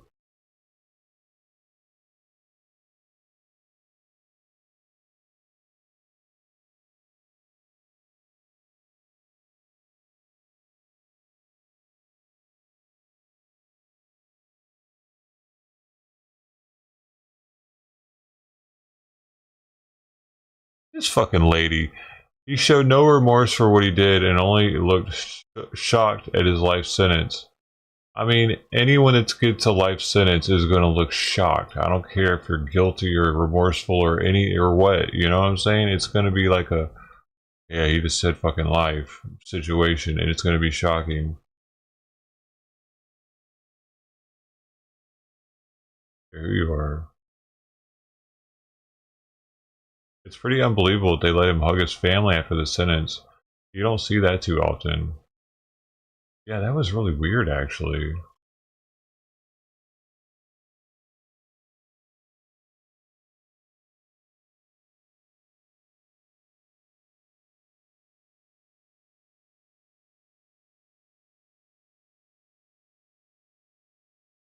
Oh my gosh, sweet girl. Sweet girl. Yeah, the mother and father of the boy will also face a life sentence. Yeah.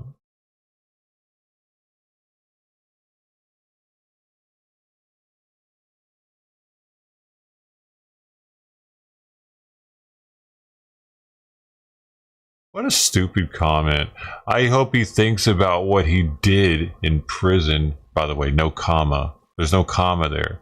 So now she's saying he needs to think about what he did actually, literally in prison. What did he do in prison? I hope he thinks about what he did in prison. Absolutely evil. What did he do in prison? Bitch, use a comma. After the did. You dumb cunt. Of course he's gonna think about what he did in prison. What the fuck else is he gonna do in there? Shit. I hope he does. Yeah. Yeah, you could have said anything. You took the time to type that shit out and actually has 26 thumbs up because 26 other people are like, that's what I was gonna type. Yeah. Type of person. Just think about it. People that have never been locked up say shit like that, I think. Actually. All you think about when you're in there is what you did. Like, god damn it. You're thinking, you're living it. If I'd only done this instead. If I only... looking over the scene. How can I get out of this? How can I... Where are they slipping up on the prosecution? Now he's going to be thinking about... wish he wouldn't have done it.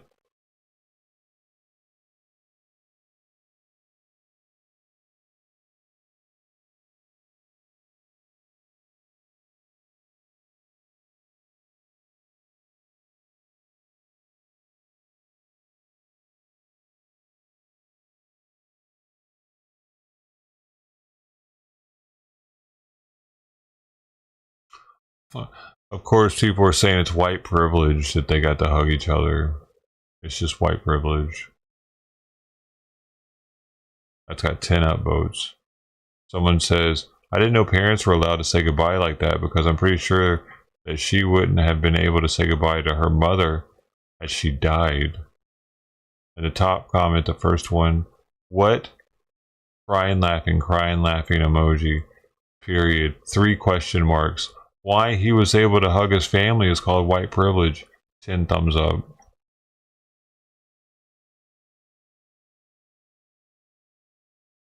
Fucking stupid.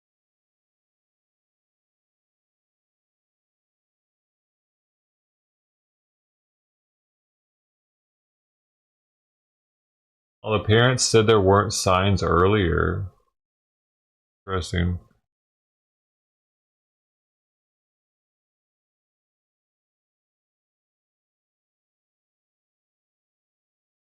It's very interesting how many people are super stoked at him being in prison for the rest of his life, and the, like, American people having to fund his life now. You know, it's interesting how they would rather throw him away than think that someone that young could possibly be like turn their shit around in 20, 30 years and not be a leech on society in prison. Why are like 90% of the people are like, yeah, lock him up forever. Heck yeah, throw away the key. Who's paying for that? It's not free to lock people up, man. It's actually like $100,000 a year or some shit. It's expensive per person, ain't it? Like, how much is our federal government subsidizing the prison system in America? How much does federal gov sub prison this? The federal government budget for the federal prison system, what's federal though, is, wait a second, wait, $8,815 million. 8,815 million. How is that even a number? Does that mean 8.8 billion? The average annual cost of incarceration for a federal inmate in 2022 was $42,672. That's federal, though. How much? Yeah, it is the total U.S. government expenses on public prisons and jails, so it's non-federal, public, $80.7 billion. On private prisons and jails, $3.9 billion. So it adds up, man. Which is why the Democrats are all about fucking dumping out our prison systems, but I don't know, it was attempted murder, man, and he's young with a mental illness, with a caring family.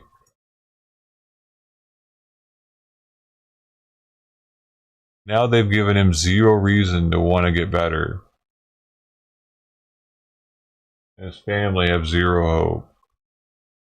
I don't agree with the sentence.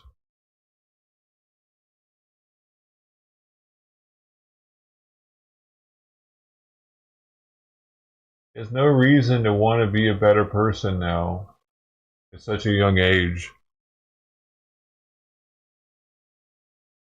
But everybody wants to burn him on the stake. I get that he did some really fucked up shit, man. I get that. But if you're going to give him life in prison, you might as well just... If he doesn't have the possibility of parole, you might as well give him a death penalty.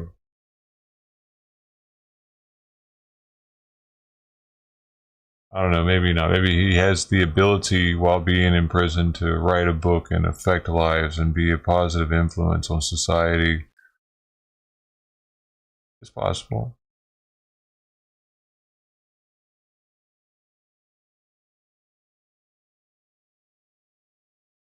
That's his calling.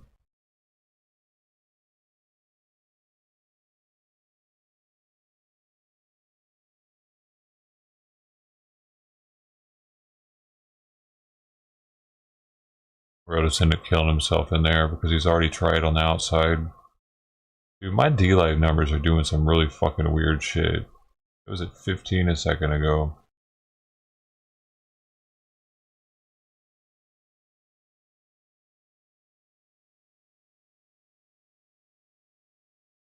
Sister T knows how they can save money. I gotta give Simon his meds now. And I gotta get this little girl up because she's just licking away. Lick, lick, lick, lick, licking away now. Licking away.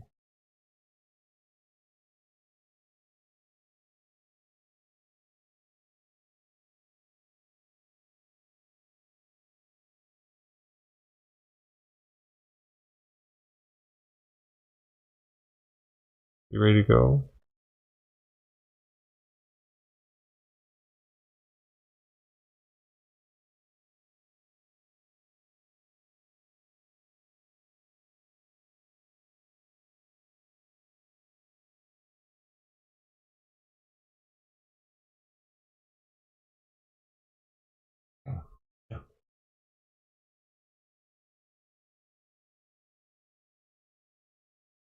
It is heart medication time.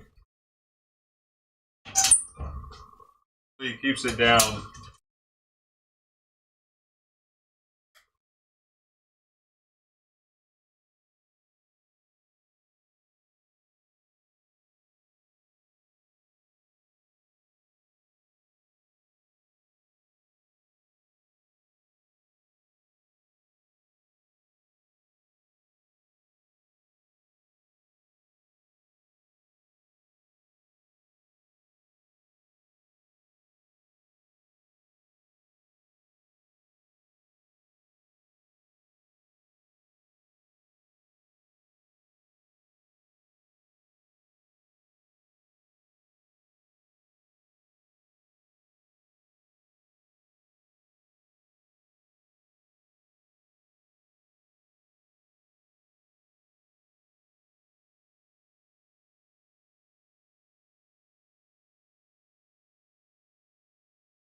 Simon's respiration does seem to be kind of high, man. Fortunately, right now, I'll just have to keep an eye on it.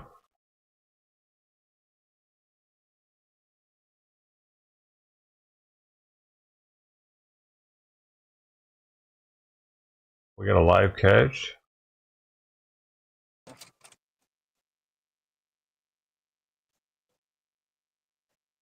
We got a live catch, folks.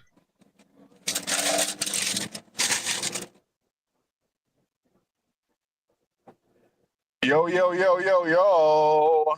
It'll probably be on Rumble, though. You want to be top? Oh, my God. Oh. Here, I'm going to just stay in the car for a couple minutes. Fucking meat on this thing. Just to make sure we're not doxed here. Is there enough meat? Just cover the camera, go outside of the house. All right, y'all. So, look, we got this guy on the hook. I heard it from me. Oh, it's cold, man. So y'all know, Morning. I mean, the people on locals know the first catch of this little Midland trip was fucking.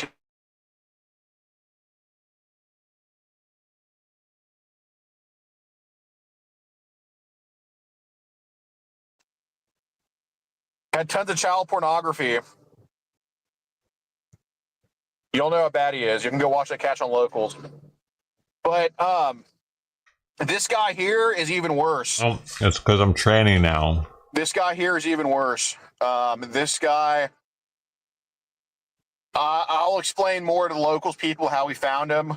But this guy is, in the short of it, he's part of like a pedo ring, like an in-person pedo ring. An in-person pedo ring. He thinks he's going after the father and the son. So I'm playing as the father. Brandon here's playing as the son.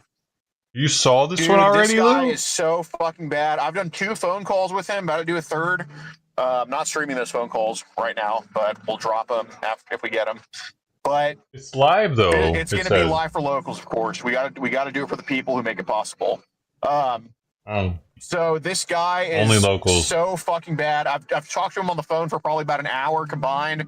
The shit he's told me is fucking, like, I don't really get bothered over words they say, but I mean, this guy even fucking broke me a little bit. So,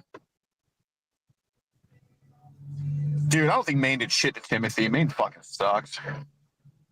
Fucking pedo-loving state. So anyway, this catch is going to be on locals. We're not doing a discount. Ted, did you hear that? Ted, he said Maine's a pedo-loving state. We're not doing a discount for locals for this catch.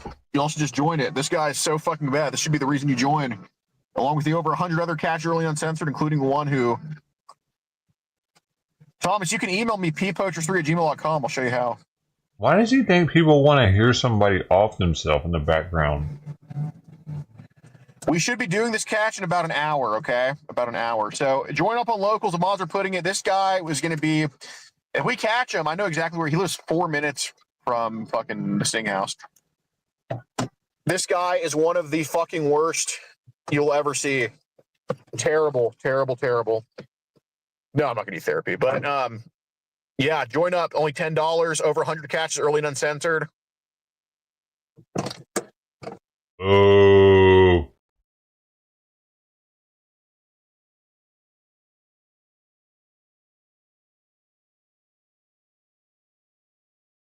Oh, wow. UK Prime Minister will honor the ICC warrant for Netanyahu. So that means Netanyahu cannot come to the UK now.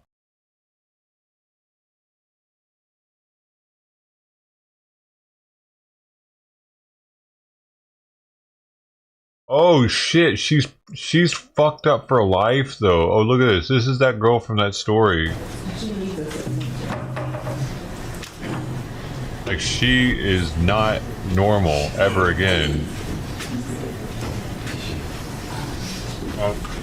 That has a lot to do with it, I bet, with the life sentence. What'd she have to say? What really happened? Take your time. You okay? I'm good. You and have a seat. Yeah. If you'll raise your right hand. Do you swear or affirm the testimony you're about to give will be the truth, the whole truth, and nothing but the truth, so help you God? Yes, sir. Excuse me. Thanks, sir. the mic a little bit. I know you're loud. State your name for the record first for me. Madison Chemitz. Okay, Madison. Before you speak today, did you provide a compilation video that outlines your recovery and essentially what you've been through the last year and a half? Yes, ma'am. Your Honor, I'm going to publish that at this time. Any objection? I don't know that I've seen the video, so.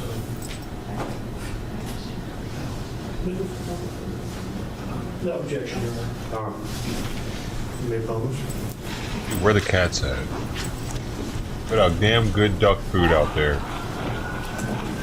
911, what's the evidence of your emergency? Somebody just got stabbed right in front of Tubby's. This boy has just stabbed a girl. You guys need to come quick. We need an ambulance. Yeah. You don't have to be scared. Oh, hold up. 17-year-old man. Look at that.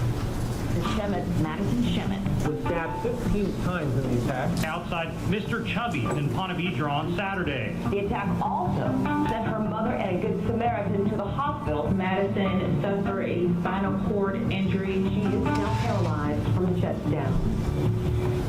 Never heard about it. You're broken down and tired of living life on the. That's kind of weird.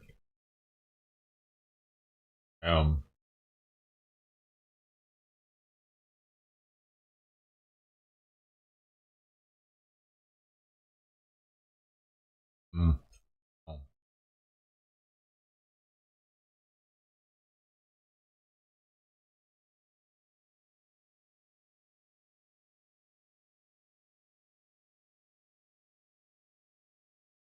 Yeah, she really had to go through a lot. Holy shit. Wow, he was stabbing her in the back at like, he just ran up on her or something. I tried to run away. Man. You really had to go through a lot of shit.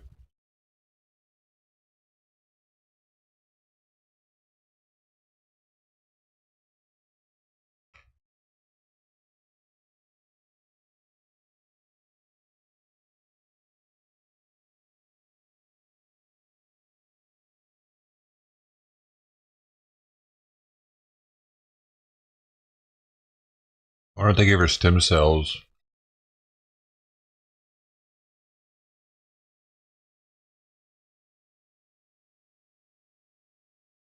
Jeez.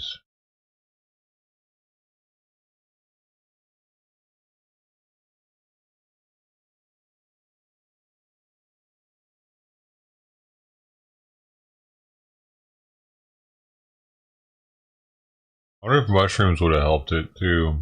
They say mushrooms helps to grow pathways.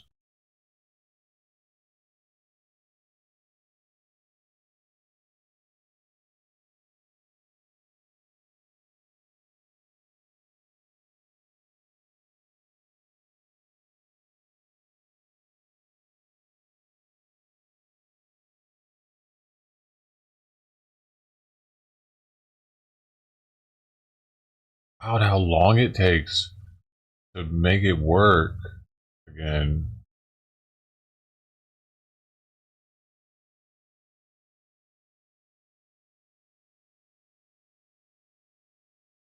I'm surprised we don't have something by now that would hasten this process.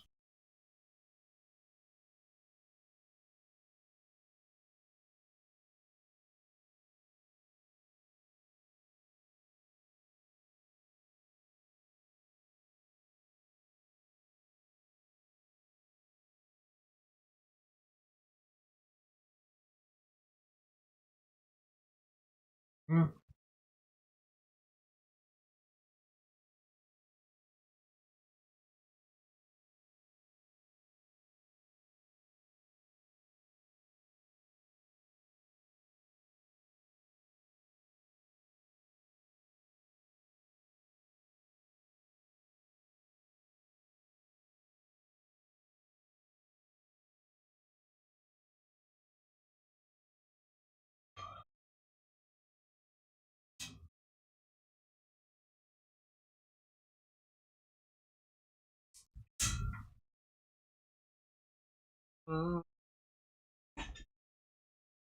Music still here? I don't hear any.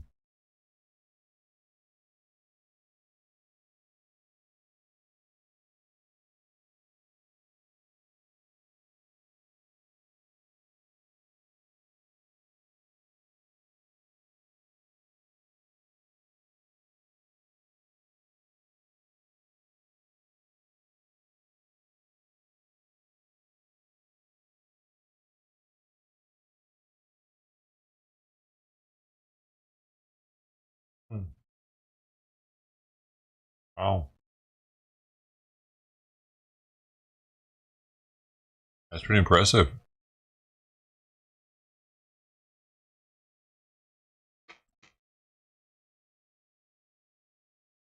He needed so much help though. Like, without all that help, it had never happened.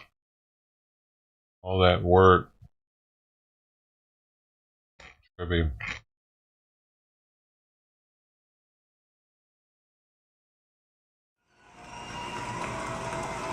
She's stuck in a wheelchair. Oh, she just still had to have something though. The longer walks, it seems. Just in case. Madison, whenever you're ready. Good afternoon. My name is Madison Jones. Your Honor, I'd like to begin by saying thank you. Thank you for your time and commitment these last 538 days. Thank you for taking this matter so seriously and for working the incredibly difficult job you do. It is truly admirable and beyond appreciated. I'd also like to thank you for giving me the opportunity to speak this afternoon after months of having to remain silent and unheard of by both the defendant and his family. Before I begin, I'd like to preface this statement by explaining just how incredibly difficult this is. To not only set my pride aside, but to vulnerably open up in front of this courtroom, the defendant and his family, is difficult. I say this because throughout this process, I have carried myself with grace, and truthfully, I have not opened up in front of others the way I'm about to. I say I'm setting my pride aside because truthfully, I do not believe the defendant nor his family deserve to hear any of the negative ways this experience has impacted me, let alone get to hear all of the positive things I've done after it. Wow. I've thought about this day, this moment, this statement every single day for the last 538 days. 538. 538 days of living in true torment. 538 days that, regardless of the circumstances, always had the same dark cloud looming over. 538 days of constantly reliving the trauma the defendant put me through. Your Honor, I say 538 as that is how many days it has been since June 3rd, 2023. But the truth is, the torment, the dark cloud, and the trauma I've endured dates back much further than June 3rd. As a then 16-year-old high school girl, I deserve to live the life that many 16-year-old girls do. I deserve the opportunity to form relationships with whomever I wanted. I deserve the opportunity to be happy in these relationships. I deserve to feel safe in these relationships. I deserve to be treated the way I know I deserve to be treated. I deserve the opportunity to learn and grow from these relationships, and most importantly, I not only deserved, but had every right to remove myself from a relationship that instead of making me feel happy and safe, dragged me down in every way. My trauma truly starts from within my relationship with the defendant, even prior to June 3rd, 2023. Throughout the barely 6 months I was in a relationship with him, I had felt stripped of everything I knew I truly deserved. I knew not only did I not feel happy, I felt suffocated, trapped, manipulated, and controlled. I knew that the relationship was giving me far less than what I deserved. As someone who truly takes pride in the human they know they are, I knew I had every right to put myself first and leave the relationship. Yet what no 16-year-old girl deserves is to experience fear while ending a relationship. But once again, I was that 16-year-old girl who was forced to experience that fear. How the fuck do 16-year-olds have such, like, involved relationships like this? I don't think I did. I definitely didn't. They were like having sex. 16-year-olds are having sex nowadays, dude. That's the problem. That's the fucking problem. I mean, of course, go historically, we were having sex at much earlier ages than we were, say, before the internet, but after statutory rape laws. Like, that's why they had to make those laws. But now that the internet's around, I think kids are having more sex with each other.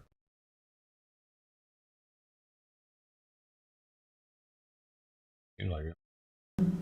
One date that specifically comes to mind, and the days following the end of the relationships, is April 4th, 2023. Not even 24 hours after the breakup, the stalking began.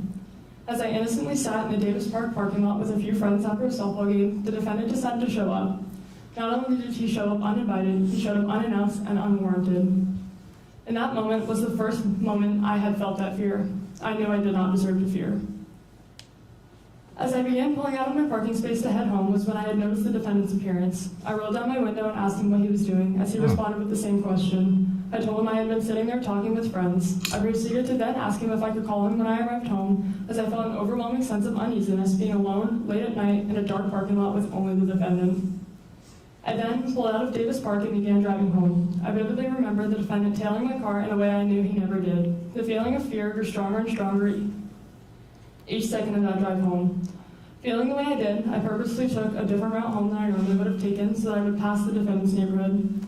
As I drove past, I hoped he would put on his blinker and make that left-hand turn in to go home, but by no surprise, he didn't. He continued to follow me. Feeling unsafe and unsure of what to do, I turned into the closest parking lot, knowing I absolutely did not want him to follow me home. Ironically enough, I pulled into the same plaza that Mr. Chubby's Wings is located. I began texting the defendant, begging for him to stop following me, and very clearly telling him that he was scaring me. Still scared and unsure of what to do, I called one of my best friends who I knew was awake. I called her and explained to her what was going on, how I was feeling, and how I was unsure of what to do. This was when she told me to come to her house. As I drove through the plaza with the defendant still making every turn I did, still tailing my car, I decided to go to my friend's house. I pulled out of the plaza onto A1A, driving in the opposite direction of both my house and his, and headed to her home.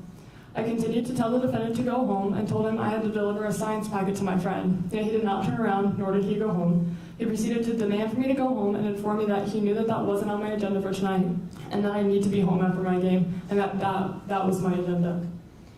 He continued to follow me up until I turned into her neighborhood, and I watched as he went into the gas station right beside and sat there for some time. The moment I pulled into her driveway, panicked and shaking, I saw her, and that was the first moment I felt some sort of relief and some sense of safety, knowing her parents were right inside and were aware of what was happening. After sitting in her driveway for some time, talking through what had just happened, I knew the defendant had finally gone home, and I finally felt comfortable enough to head home myself. You sound like a dumbass kid that was following his girlfriend That night around. was frightening, upsetting, and frankly all over the place. His reasoning as to why He he just do followed me stupid home shit. changed every time, whether it was making sure I got home, wanting to see if I was doing something behind his back, or just so happened to be going home that way anyways. I believe that night speaks volumes about the defendant and his behavior following the end of the relationship. With this incident being not even 24 hours after the breakup, the 2 months following remained equally as torturous and frightening. As the stalking did not stop there, it had only just begun. Oh, what Feeling gets that better? same fear Never every mind. single time I wanted to leave the house is not something a 16-year-old girl deserves.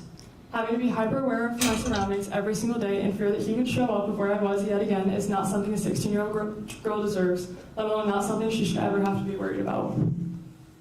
Those 2 months following the breakup were torture. Those 2 months I was put in a position by the defendant where I felt scared, worried, and constantly threatened, but I was never prepared for or the fears to come alive.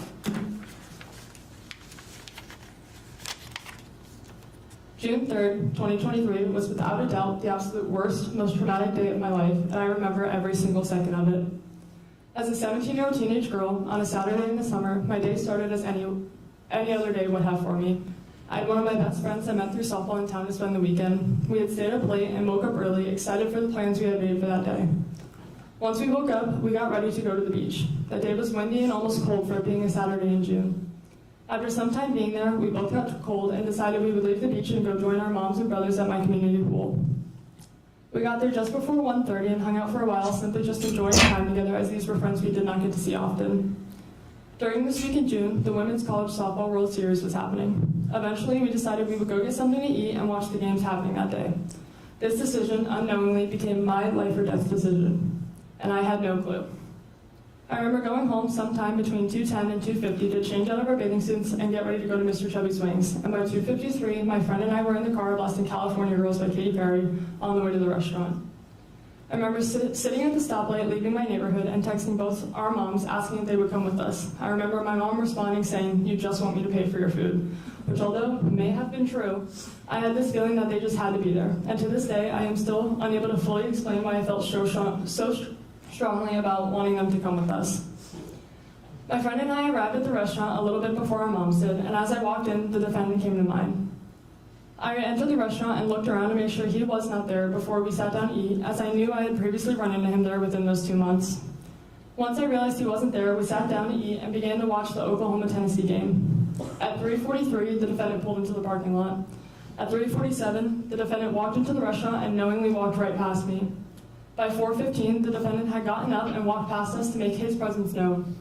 At 4:15 was when my mother and I both noticed his presence. At 4:15 was when that same fear set in. After going back and forth on what to do, we paid our check and decided to leave the restaurant. At 4:28, myself, my mom, my friend, and her mom all stood up and walked out. Never in a million years did I think that I would never end up making it to my car. Wow. I remember walking to the parking lot, texting a friend back, and taking a picture of the defendant's truck. I did this knowing I had to continue to keep track of the defendant's behaviors and appearances for the restraining order we were in the process of trying to obtain. I remember finally reaching my car and hearing my mother scream. Knowing my mother, I could hear her fear. I could hear that whatever was happening was not good. This was when, at 4:30 p.m. on June 3rd, 2023, I turned around and saw the defendant running towards me faster than I had ever seen him run before. Not knowing what was coming next, I turned and attempted to go in the opposite direction. This was when the defendant had grabbed me. I hit the ground and began feeling the attack. I remember being on my hands and knees, begging for the defendant to get off me, with my screams slowly becoming more and more silent. I remember staring at the ground, my thoughts being muffled by my mother's constant scream.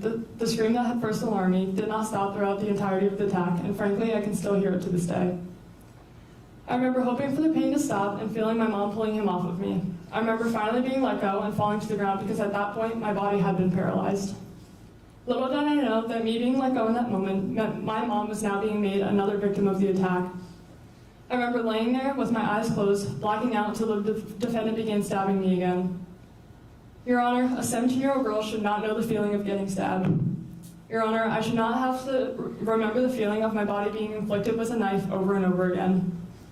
I remember feeling an impact against my mother, the defendant, and I, which was the moment Kennedy Armstrong had ultimately saved our lives. I remember finally opening my eyes but still being unable to see.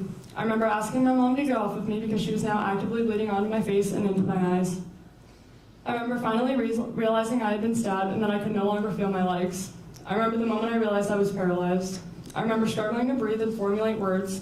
I remember my mom. She remembers. I remember telling my mom I could not feel my legs, to which she responded, Take "It a was memory. okay and everything would be okay." But I could hear in her voice that it wasn't okay. She didn't know if it would be okay and just how scared she was. I remember her words to the defendant. I remember her calling the defendant and her informing her on what her child had just done. I remember looking up and You should around just and preface realizing it with that "I suddenly there was remember" a crowd and of say it people all. surrounding us. These are the things I remember. I remember looking up and to my left, to which I watched as the defendant just a few feet away pathetically slit his own throat. Oh, is that when it I happened? made contact with the man in the crowd of people and begging him to make sure the defendant could not and would not get up, as I was scared the attack wasn't over. Oh I wow, remember his he response slit it ultimately showed me then. that the defendant was no longer conscious or physically able to get up. I remember my mom, still panicked and holding one of my motherfucker. 17 stab wounds closed. I remember numerous people trying to help keep me alive. I remember numerous people begging for me to stay I awake. wish you'd stop saying I remember despite a how little chaotic, bit. loud, and full of I'm people getting a seemed, little my triggered, spirits were man. so quiet. I remember feeling alone in my thoughts, unsure of what would come next, I but knowing I just had to stay awake. I remember that despite every fear racing through my head, feeling calm through the chaos. I remember my friend's Her mom fucking Casey on the phone with 911 writing saying skills how are she knew shit, they were though. I aware, but remember still did that. not hear or see the lights and sirens. In this moment, those 4 minutes between the attack and the first responders showing up were the slowest 4 minutes of my life. Got a cute face, During that but moment, I was writing, terrified. I thought in my head that if not I her just stayed strong awake suit. until I hear those sirens, I would be okay. Probably an athlete. As soon as I heard those sirens, I felt some sense of relief, knowing help. Hey, was she's there. not dead. I'm I allowed to remember talk finally shit seeing still. them I'm with my still own eyes, allowed my to clothes being cut roast, off and being lifted man. off my mom's lap and onto the stretcher when my vision had disappeared again. I remember finally being set down and groaning in pain. Still, She learned how to walk again, so I mean, ability it's to not like breathe she's in weird worked so bound much. or anything. I remember looking up and recognizing a deputy I'd met Her on the scene of a friend's car. stop saying I remember. Prior. Once I saw her eyes, I had finally felt comfort. I'm about to turn her I off. remember She telling said, her that I yep, was so nope, scared, that's and her it. words That's back it. I'm were, not "You don't listening to have be scared. fucking I trust these people." a whole fucking however long it is of her saying I remember every fucking 10 seconds. I'm not doing that. Fuck you, ho. Shit. I'd be in a fucking dysfunctional relationship with her too. I'm not saying I'd get all crazy like he did, but I'd probably be like, yo, you gotta learn fucking Stop saying that so much. I remember, okay? I get it. You remember it, okay? Why are you always bringing up old shit? Oh. Alright.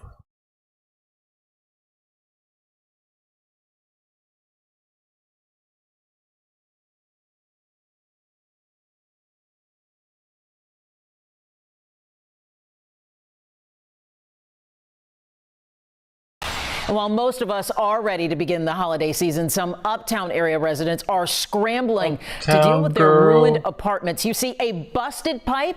It sent water everywhere, even down the elevator shafts. And residents say they're not getting any help from management. Trace and Bragg has the big headache in a story that's all new at 6. I thought it was a Twilight Zone happening. It's a scene straight out of a disaster film. Water coming from the elevator splooshing out.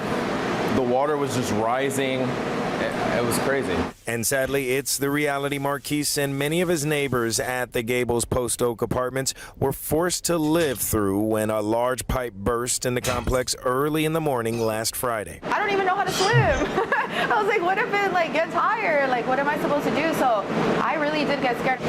7 days later, the scene is still chaotic and the smell in the air is pungent.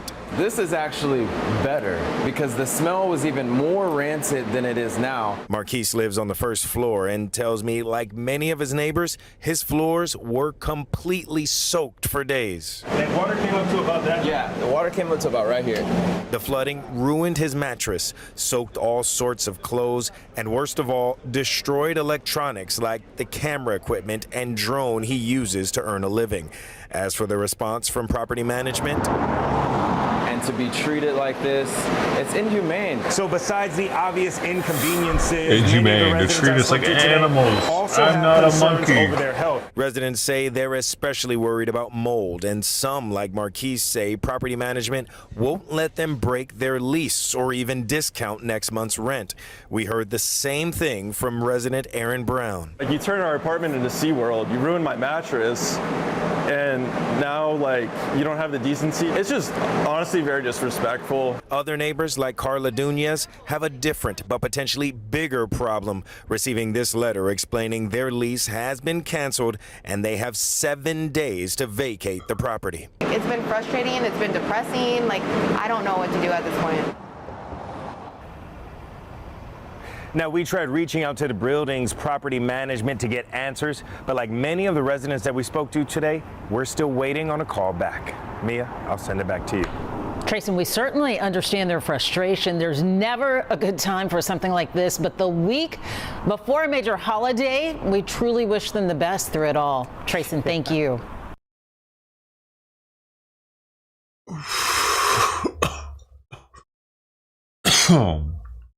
Well, that make a big difference.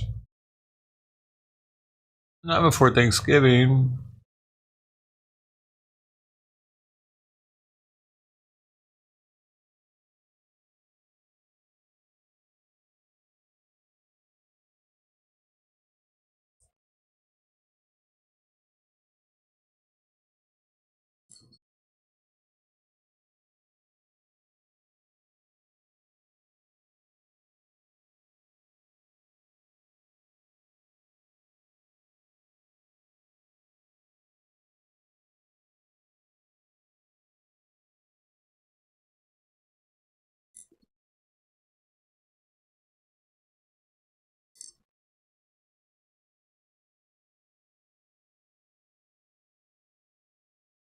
Now turning to a disturbing and first-of-its-kind crime out of northern Colorado. Tonight, a man is facing charges for a disgusting act of food tampering. Several victims have reached out to us wanting us to tell their story and demanding a tougher sentence for the suspect after his plea deal was tossed out because community corrections won't take him in. Your reporter in northern Colorado, Dylan Thomas, spoke with parents of young victims who are now hoping to get justice. Shackled, wearing an orange Larimer County inmate jumpsuit, Stephen Masalta sat in a courtroom that days ago was expected to be filled with his alleged victims. But his history and the crimes he was prepared to plead guilty to were so bad, community corrections, like a halfway house, declined to take him. Earlier this year, Masalta was arrested after police say he exposed himself at many coffee shops across Fort Collins and Loveland. These here, just a sample of them. But it is what he allegedly did to children that some may say is most disturbing. When police first come to your door, what goes through your head? I thought my husband was hurt. Fortunately for this mother, who wished not to be identified, her husband was okay.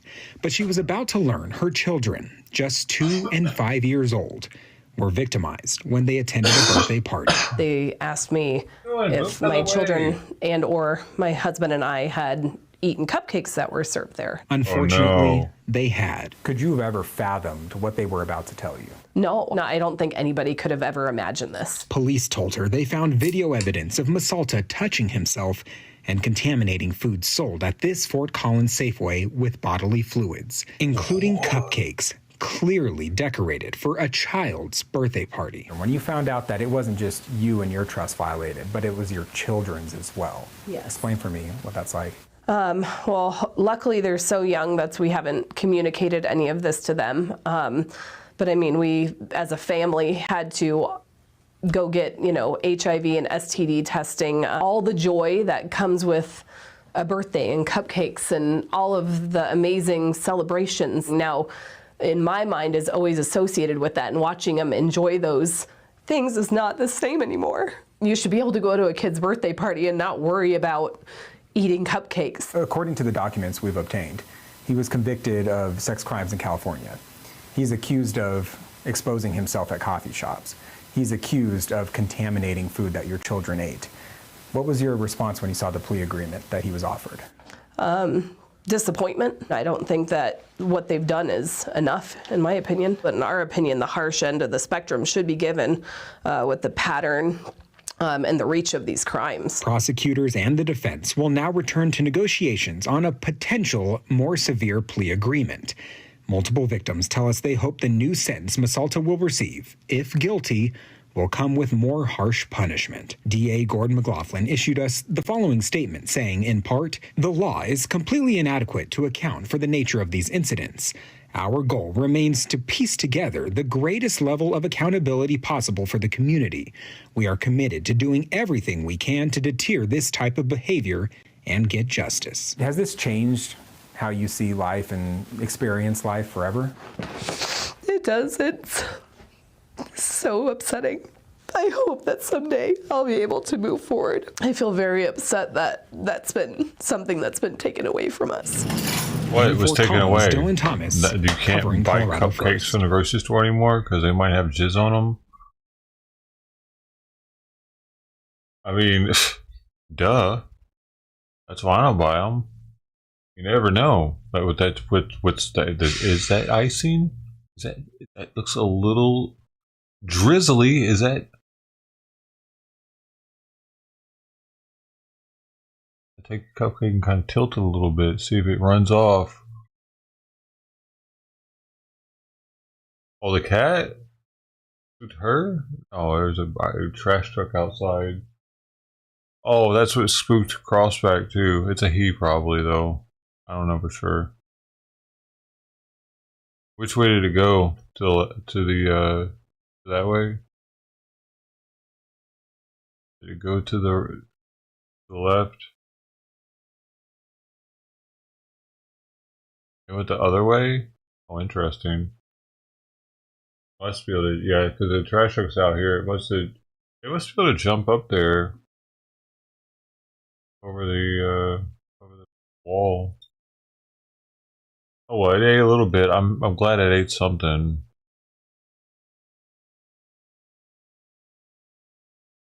That's one of them ate that.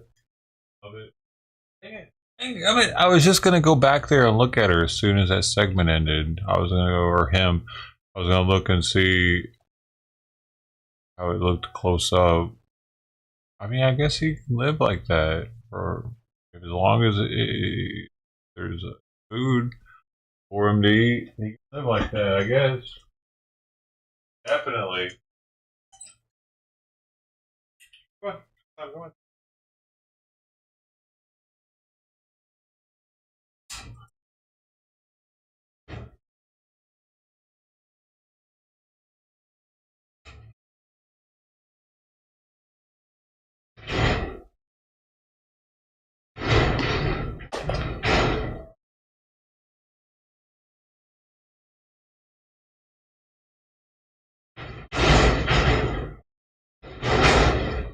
fucking trash trucks are always way too fucking loud.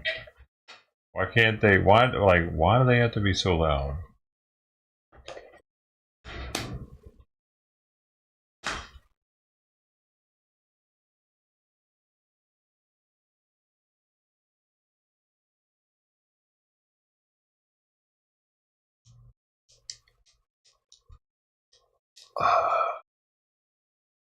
Yeah, because it really freaks the cats out. It freaks them out even. Imagine what the outdoor cats are thinking when they hear all that. Yo, somebody's got a live stream in MacArthur Park, dude, in LA. What the fuck? Look at this shit. Yo, this is epic. I wonder how long this has been going on. Yo, this is something. This has been going on for a while, dude. They got 73,000 subs. Like, if I scroll back, this stream itself's been on for 2 hours. There's no audio, but it's LA instead of Philadelphia bombs. I think it's better. I think this is more content. Oh, and yeah, they got somebody controlling the camera as well, so it's not just a panning camera that's doing the same pan over and over like the Huntington Beach. I mean, sometimes they'll control that one too, but this is a good one. SC. Oh, you can hear it? What do you mean? You can hear it. Let me just make sure you're not trolling me here. I don't think you can hear it. Knock it off.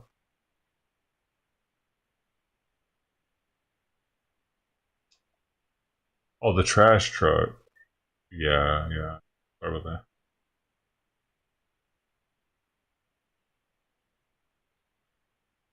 Jeez, they have taken over this park, man. Look at this shit. This looks like something out of a movie. This is live right now in MacArthur Park in LA. They've spray painted the sign all up. This is crazy. I didn't know this was happening out here like this.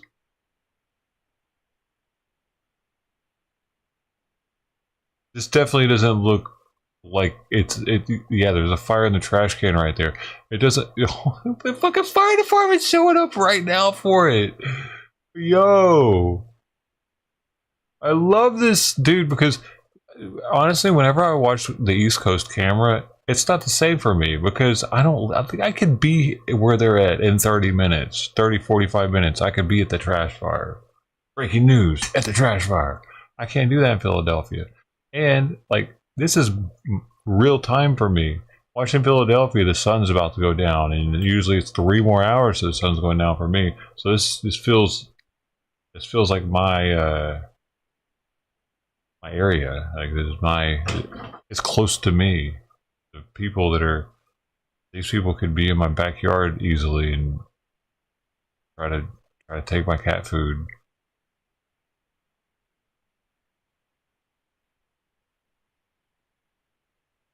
I didn't know they had these trucks that just drove around. They had water in them just to put out little fires. Oh, that's not just water. It's got some white shit up in it. It looks like a fire retardant, maybe. Yeah.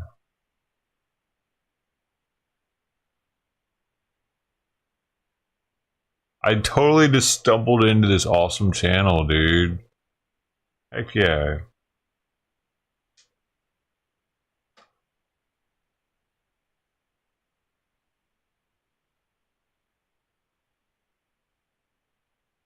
They had soap? That's what I was thinking it looked like. I started thinking it was like a maintenance worker instead.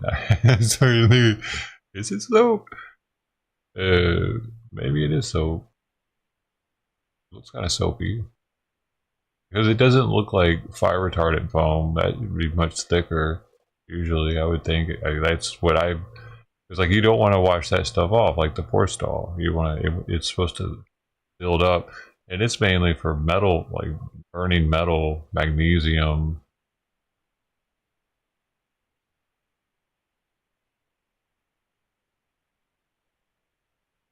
It must be, they put soap in it? We need the soap and water cannons. Sweet pea, come on. Dude. Where you go?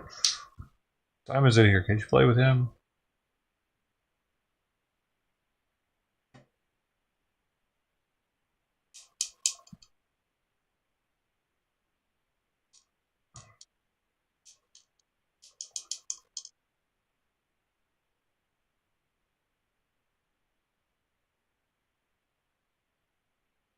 Try the new barrilitos. Barrilitos. Try the new barrilitos. I hear. Sounds fucking delicious. What is it? It's like a Mexican soda. Is it made in Mexico? Because we gotta start fucking not buying made in Mexico shit. You know what I'm saying? Like, we don't need to wait on a tariff to happen. Just stop buying tequila. Stop buying anything made in Mexico. Since they don't want to secure their fucking border, don't buy any bardalitos.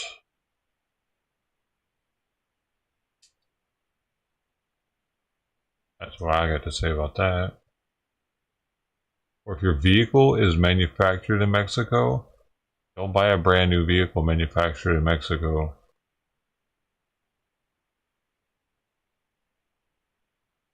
Hell no. My vehicle was manufactured in Japan.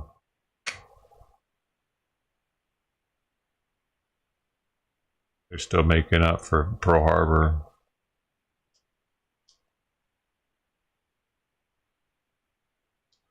Yo, I was like, I saw some thumbnail to a video and it was like the reason Pearl Harbor happened, and it showed something about oil, nearby oil or something. Were they cut off? Did like they recently get some, like China cut them off or so? What happened? Something happened with them, with their oil right before they attacked Pearl Harbor?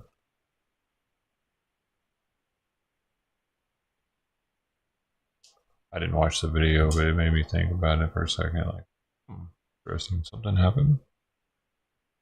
I don't know either. Oh, guess I should have watched it. What are they doing? What is that? They got some food going over there. Look at this guy, dude. He's fucking doing some little chores. Heck yeah. It's a slow process with the sidewalk cleaning. When you're when you're doing a deep cleaning of the sidewalk, you want to first you beat the broom, then you kind of scrape the sidewalk a little bit. Fucking say hi to people as they're walking by, you know. You gotta be communal. Gotta get the lean on. You gotta get a lean into it because that gets the dirt out of the cracks. There it goes. See that? Bye-yow, bye-yow, bye-yow.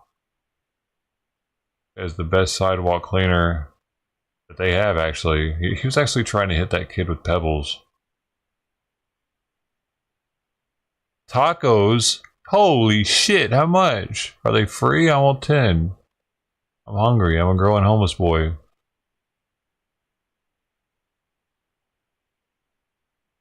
I'm just hanging out at the taco thing all day. It doesn't say they cost anything, man. That meat must be rotten. Have you ever seen a wood gas powered car that the Japanese made during the war? No, that's cool. Oh, what? Wait. So there is something then. Were they cut off with oil supply or something? Why else would they make something like that?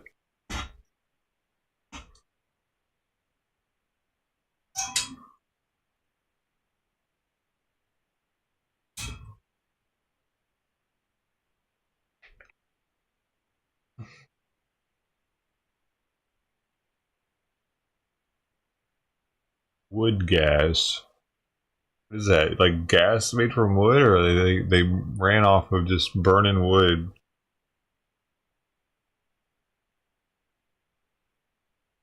Nice ass Mercedes. That's a California right there.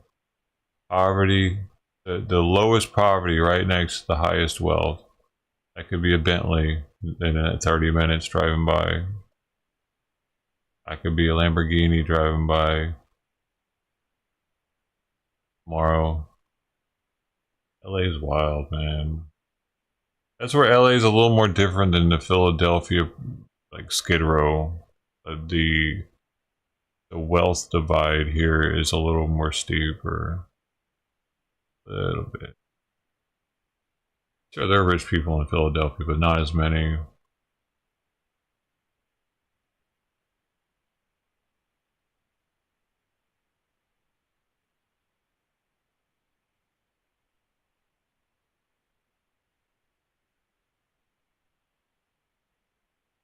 ...2007 Super Bowl. I don't even remember who played.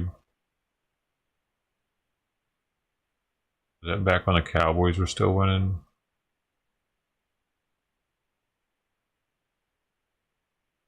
Everybody just hanging out, man. Hanging out, feeling alright. Hey, how you doing? I hang out here too. Yeah, me too. I like cigarettes, even though they're $15 a pack. Oh yeah, me too. Let's go bump some money so we can give some more cigarettes. Yeah. Every one of them probably smokes, dude. Ironic, isn't it? I mean, it's not really ironic. It is a little bit though, because they're broke and cigarettes are so expensive.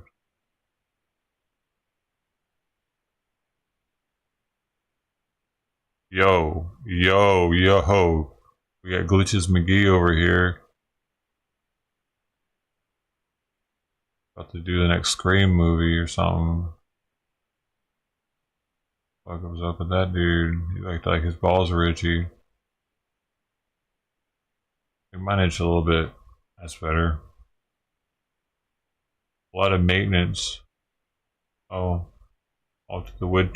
You never said what the hell wood gas is, man. Does it run off wood or does it make gas from wood? What the hell is wood gas?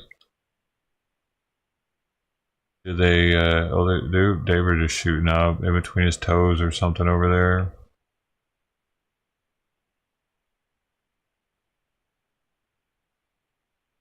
Simon, dude, why do you go in and out and out?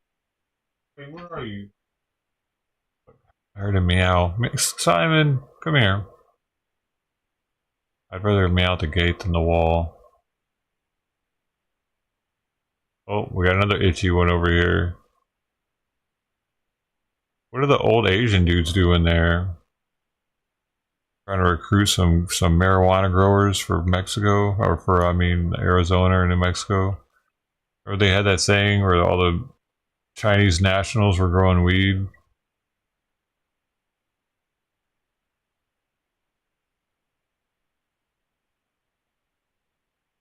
I wonder about these tacos though, if they're any good and how much they cost. It was in Oklahoma. They might have done it in multiple states by now. Yeah, I think there was one big one though out there. A huge sting operation. Might have been the one. Les Paul Jr., hey man, how's it going? How's it been? Welcome. Currently watching a live stream of MacArthur Park in LA. This is what it's like today in LA. And this park was probably pretty nice 10 years ago.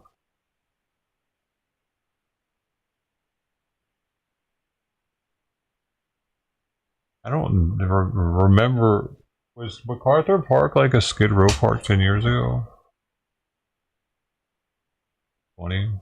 You think you doubt it? Maybe 20 years ago then. Wilshire and Alvarado. Oh look, you can see, isn't this a famous hotel here? Like haunted or something? Might be a different one.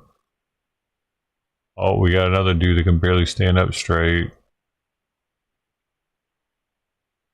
Is it a wheelchair just so he doesn't have to walk anywhere?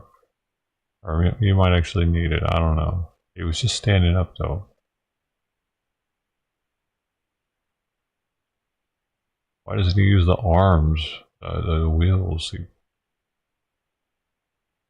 That's like a homeless thing too. Like They don't, dude. Do you know the VA did away with having those types of wheelchairs altogether, so that homeless people would stop stealing them? You'd all the time see property of the VA on wheelchairs at bus stops and shit. Now they have these ones that are like jails use that have this handlebar system where you have to squeeze the bars to make it go, and or to be able to push it, and it doesn't have any wheels that you can push yourself. You have to be pushed in it. All the wheelchairs at the VA require an escort with them. I was escorting for them when they did the transition to, they had regular wheelchairs, and then all of a sudden we had those fucking ones they have now. Those things suck, dude. I don't know, they're alright, they're just fucking weird. It's weird, like, I don't know, dude, it's just weird that the veteran doesn't have the ability to push themselves, is all. If I was a veteran, I wouldn't want that. If I had to be in a wheelchair, I'd much rather be able to, like, get in it and will myself to my next appointment if I have 2 appointments, or will myself to the front of the VA, not have to be like, yeah, I need an escort to come get me because my wheelchair doesn't have wheels on it. That's just me. I'd rather not have to ask for help for everything. I know they don't want to ask for somebody to push them. I can sense it. Plus they gotta wait on us to get there. Kind of silly that they did that. The prison style wheelchairs too. It's just like the VA to do something like the military would do and give them prison style shit. All the hospitals are probably going to go to that eventually. Just like the VA is actually a trendsetter when it comes to hospital care. For instance, they're the first to have a national database for medical records. Now other hospitals are starting to have electronic medical records and sharing them amongst each other.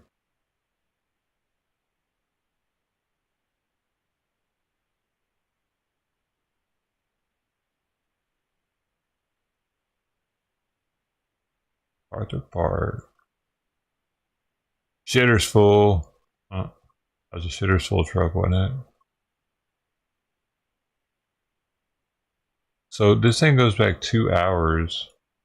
So then what was it like? Was it exactly the same scenario 2 hours ago? Oh, it was them getting up and like, it's a new day, it's a new day, we're gonna have some tacos, it's taco day.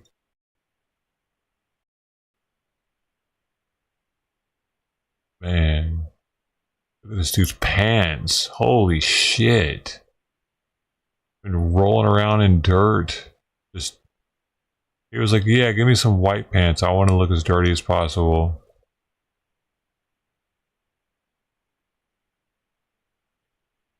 This person is selling.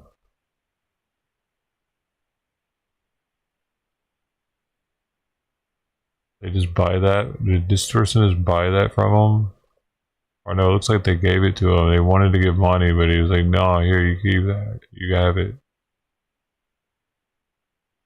Must be cold or something.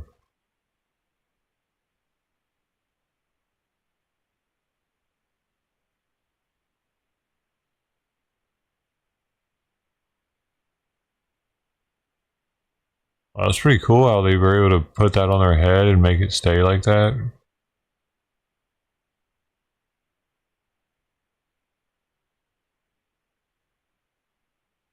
Hey, homeless people got skills too.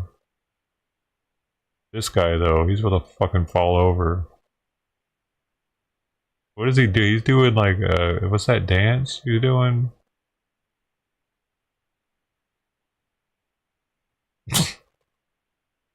Oh wait, is he disabled? Oh maybe, I don't know, dude. Fuck, it's hard to tell with these people. But they're not, their legs just don't work because they're high as shit, or it's actual physical thing.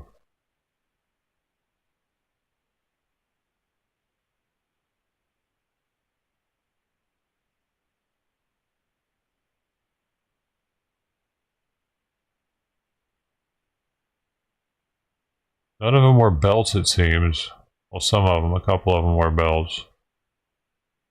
It's a common occurrence for their pants to be falling off their ass. Oh, this guy's a normal person just walking through. He's like, holy shit. Fuck, man. Same with these people. Well, not this. Wait, this person's going to sell shit somewhere, so they're kind of regular people too. But they probably see this all the time. God, he's huge. A lot of meat on that boy. Hey, look at that ass.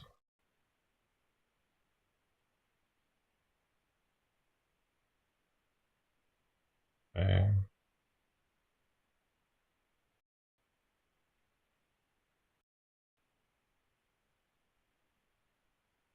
Gotta look good. Gotta look good out here on the streets. Gotta look good because I'm getting laid tonight, baby. I get some of that rank homeless pussy, baby. You know how I do it. You know how I do it. What the fuck? Yo, what is that crazy contraption? What is happening right now? Hydrogen peroxide spray. What do you think's in there?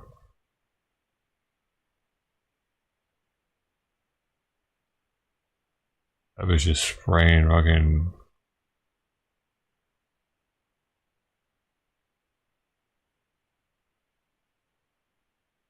It's something.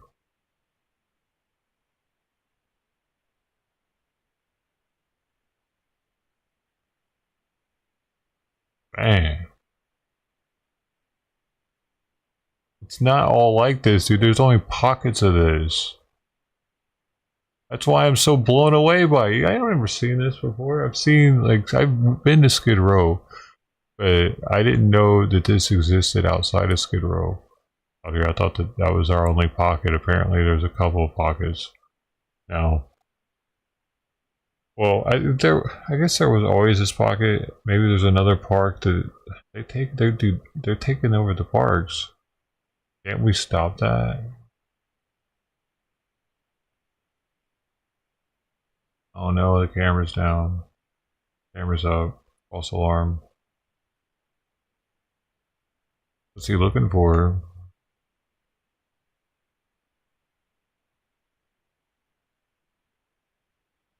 I dropped a rock, a pebble. His lucky pebble.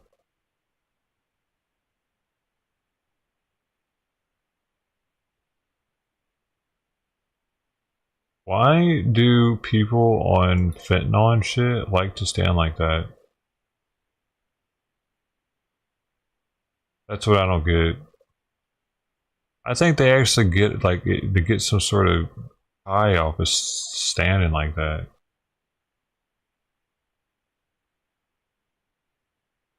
So many of them do it.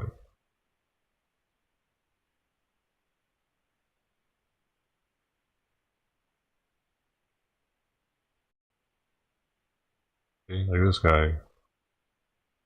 Like hunched over like that, it makes them feel higher.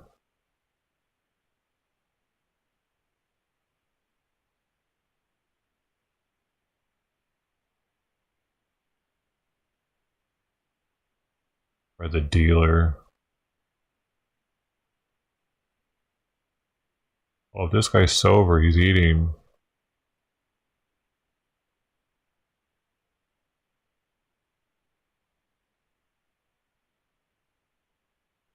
But this guy, though, another dealer? Looks like it. These two are dealing out there, I bet. Dude, they don't look homeless. Neither one of them are really dirty. And they look like thugs. Face tattoos, knuckle tattoos. And they look kind of high, but they don't look nearly as high as everybody else.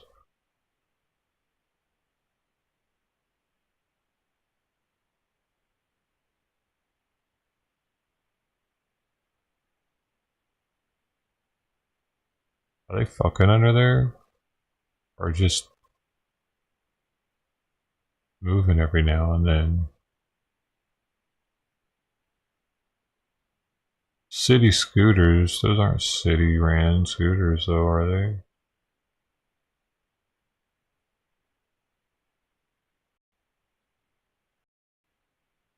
See, there's another one. They like to stand like that.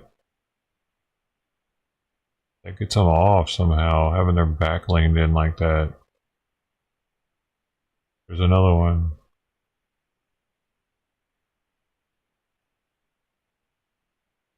It's like he's fucking the barrel. You gotta be in the position of humping somebody, and that makes you feel like you're getting more out of it.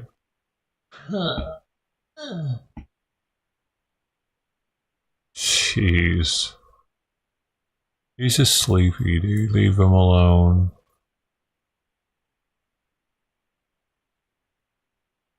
It's amazing. Like, they know that they're putting themselves into this situation, right? They know that they're in the middle of public where everybody can look at them and that they look retarded when they're on this shit. And they don't care. Like, I think I would reflect on it afterwards and be like, holy shit, I looked retarded yesterday. I'm not doing that again.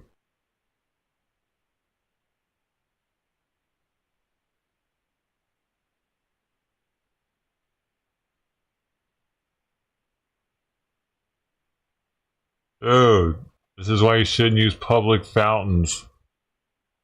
The hell, this guy was washing his hair in it up close. I'm about to puke. Oh my god. I'm never doing it again.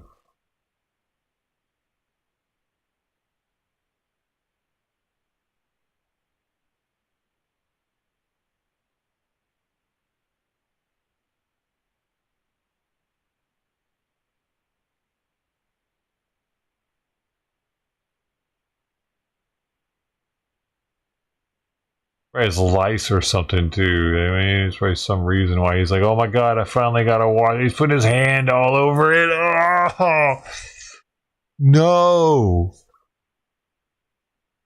Hair just draped in it.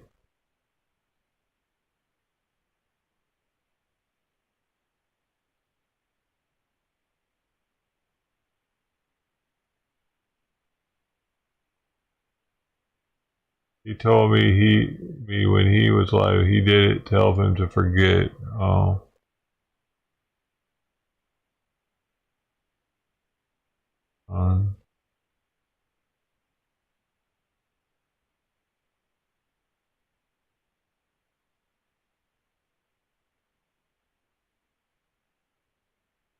This dude's falling asleep with the water fountain nozzle within his hair.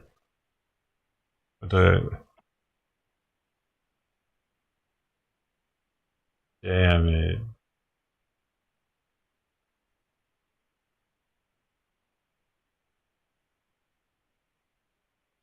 Or anywhere fucking else he could have done that?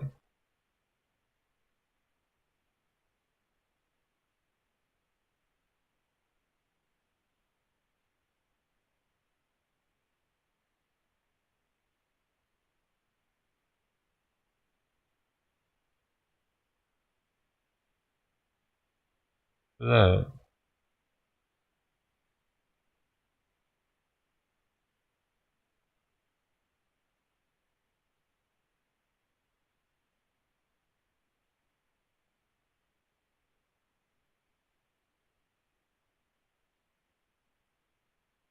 What's in his hand?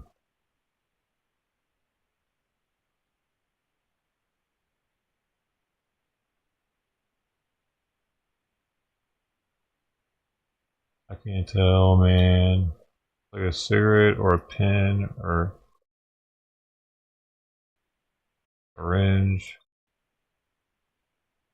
Anyway, the channel. I'm already subscribed to this channel. Oh man. Dang. Well, they're also live in Skid Row.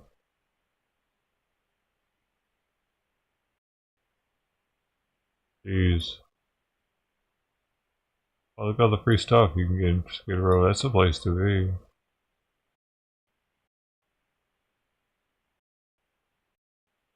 And they're also live.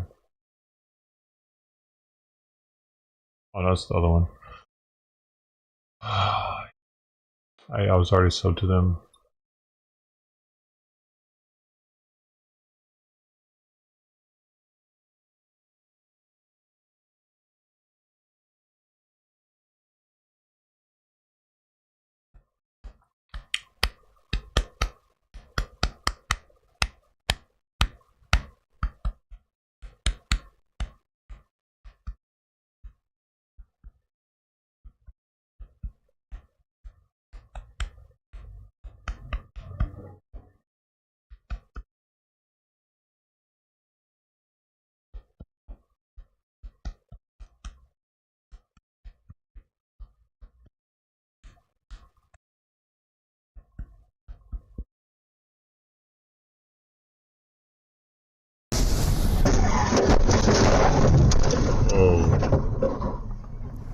Dramatic and violent video out of Buena Park showing a truck slamming into the back of a Tesla Cybertruck. It happened around 7:30 on the Beach Boulevard off-ramp of the southbound 5 freeway. The driver of the Chevy truck allegedly fell asleep at the wheel, causing the violent crash into the Tesla, which then crashed into 2 other cars. Those involved say this all happened in an instant. As soon as the Tesla Cybertruck pulled up at the red light, this white truck pulled up behind it, but it continued to drive. It didn't stop, and it ended up hitting the Tesla. The Tesla got pushed into hitting this van, and this It didn't look like it hurt the Tesla very The much. driver of the truck was pulled from the wreckage and taken to a hospital in stable condition. In No comparison. other major injuries were reported. The accident does remain under CHP investigation.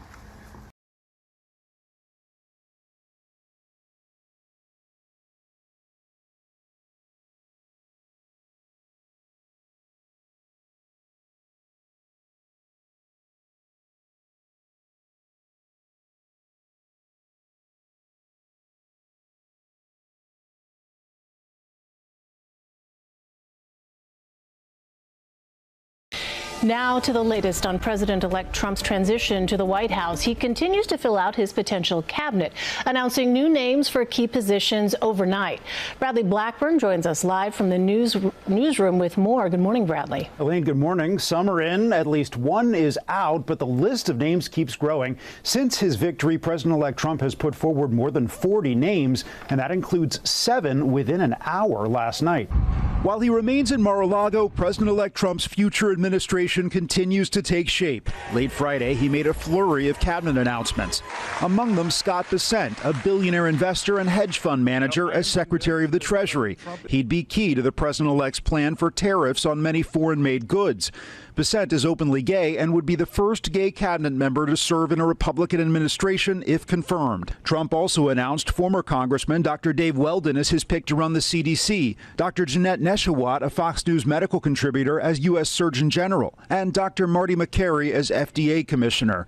NFL veteran Scott Turner has been chosen to run the Department of Housing and Urban Development, and Congresswoman Lori Chavez DeRemer as Labor Secretary. Good afternoon, everyone. Russ Vought will be It was not nominated just as an Director of the NFL Office of veteran, Management and no. Budget. He served in the role in the previous Trump administration and was an architect of Project 2025, the conservative plan to overhaul the government. They threw due process, fundamental fairness, and our Constitution out the window. Florida Attorney General Pam Bondi replaced former Congressman Matt Gaetz as the nominee for U.S. Attorney General. Gaetz withdrew his name amid questions about whether he could be confirmed. His next step is unknown. I'm still going to be in the fight, but it's going to be from a new perch. Gaetz said he will not return to serve in the House in January. And What the President-elect Trump secured another legal victory on Friday Why though? with Judge Juan Merchan here in New York announcing that he will postpone sentencing indefinitely. He doesn't in want to deal with the hush money charges, case. And he allegations? said that he will hear arguments about whether the case should be thrown out entirely, with Trump headed back to the White House. What matters he's Now, gay Elaine? to show that Trump isn't anti-gay. You know, because that's everybody's thing. Trump doesn't like gay people. Trump is against women. He's putting women in his cabinet. He's putting gay people in his cabinet. It shows that that was never an issue with him. That's why it matters. Smart. Fast.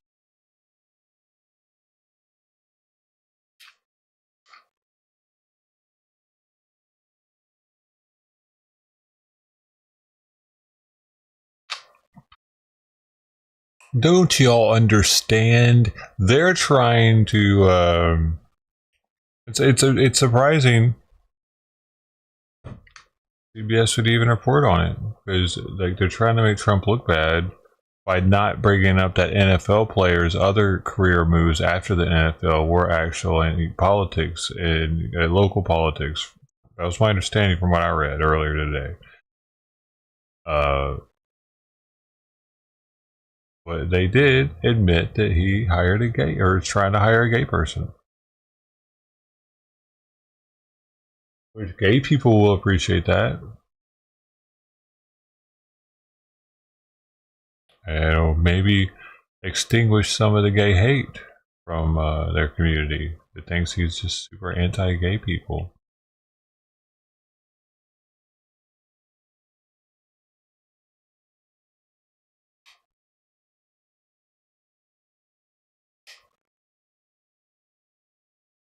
Dude.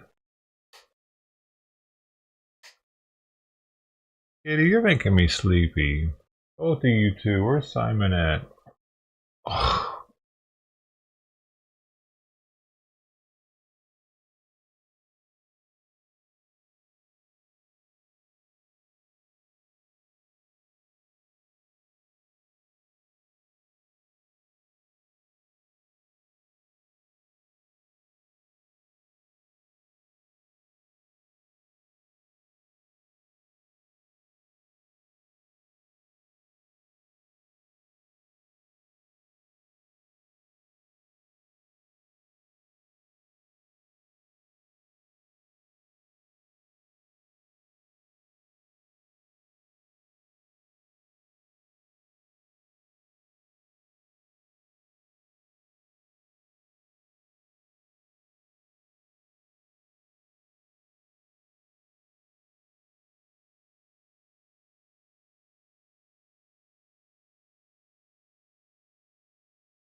President Biden and Senate Democrats are trying to push through judicial nominees before leaving the White House, while the GOP faces criticism for several vote absences that could have blocked those judicial picks.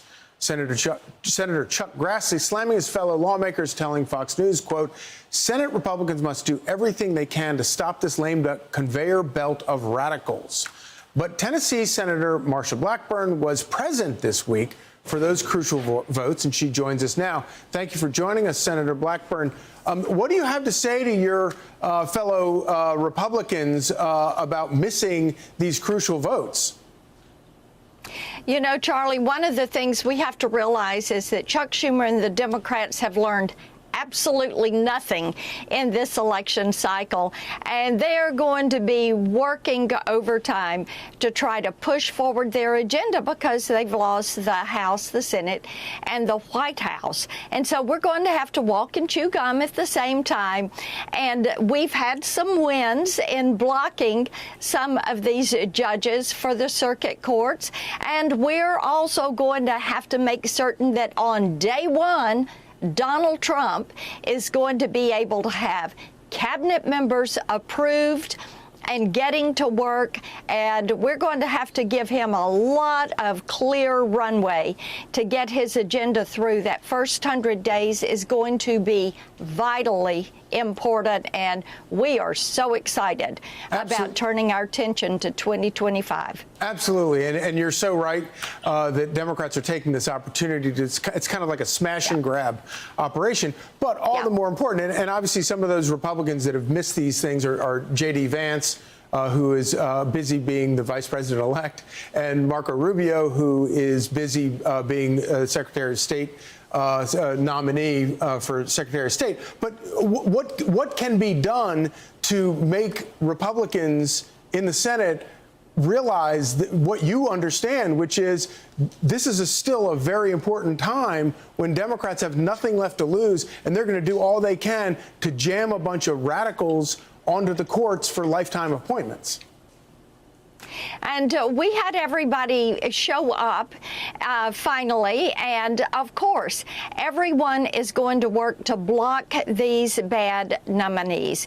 And we had a Judiciary Committee meeting this past Thursday. And Charlie, as you well know, what they're trying to do is push up their nominees. And we are going to do everything we can to block them, to hold them, to make certain that we don't get those, that they aren't able to get some of those votes that they are wanting to get. We will go back the first week of December. We will be there until December 20th. And in that period of time, they're going to have spending measures that are going to be on the floor. And as I said, whether it is nominees they're trying to put in place or people that they're trying to stuff into the administration or money that they're trying to obligate before Donald Trump takes office, our job is going to be to stop as much bad stuff, because, as I said, they have learned nothing, and give Donald Trump the clear runway he needs so that we have an amazing first 100 days in 2025 with the Donald Trump administration. So, of course, you'll be extra busy because you've also been named vice chair of the NRSC for the 26th cycle. How are you feeling about how that's shaping up? I feel very good about that. Tim Scott and I have put a lot of effort into looking at how the NRSC would be shaped. As you know, that's the committee that tends to our senators and their re-elections. I'm going to be working on incumbent retention for those 20 Republican senators that are up. And Charlie, we're already focused looking at what is happening with their communication plans, their campaign plans, their fundraising plans, to make certain that for those incumbent Republicans, plus the open seats that we will have in Ohio and Florida, that we are getting to work, taking nothing for granted, and making certain our incumbents win, and that Donald Trump will have a strong Senate majority all 4 years of his administration. Well, you'll be busy and we'll be watching. Thank you, Senator Blackburn.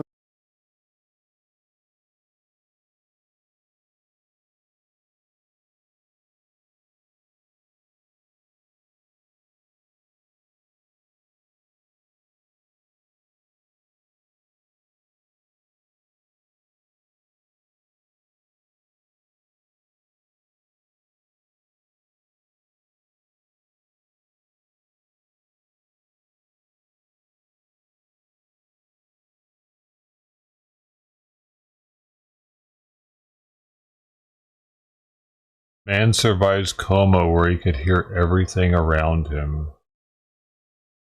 Wow, that's crazy.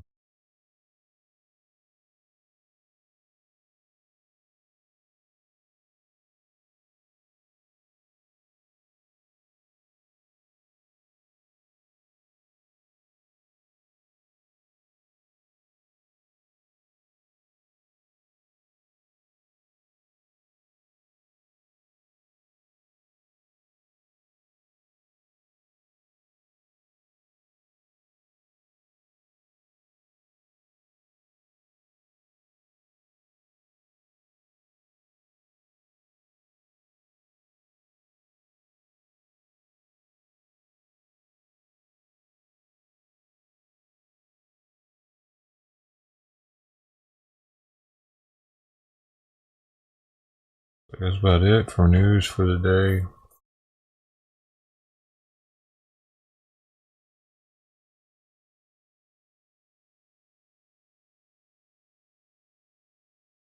Gonna be shutting down.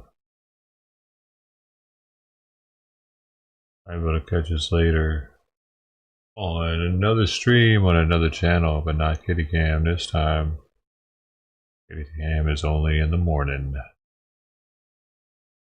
Sometimes a little bit of the afternoon.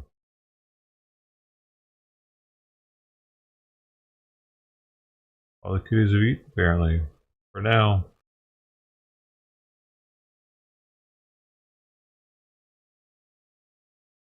But I do hope to see you on the next one. It's going to be a doozy. Thanks again for hanging out, everybody. Sis T, thanks for holding it down. Northwest Media.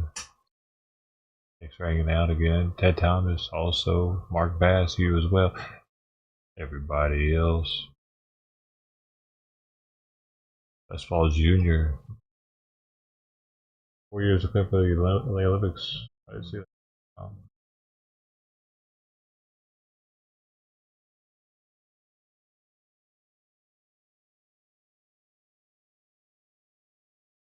Gas from wood fire. Let it, and I have to look into it.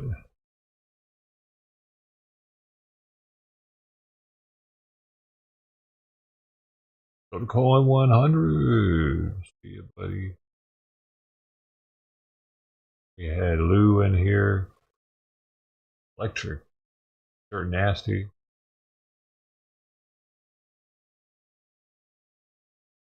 Mark Bass. I would say Mark Bass. Mark Bass. Triple Mark. True. Right, everybody. See you soon, hopefully. God willing. Thanks for coming through. Thanks for staying high.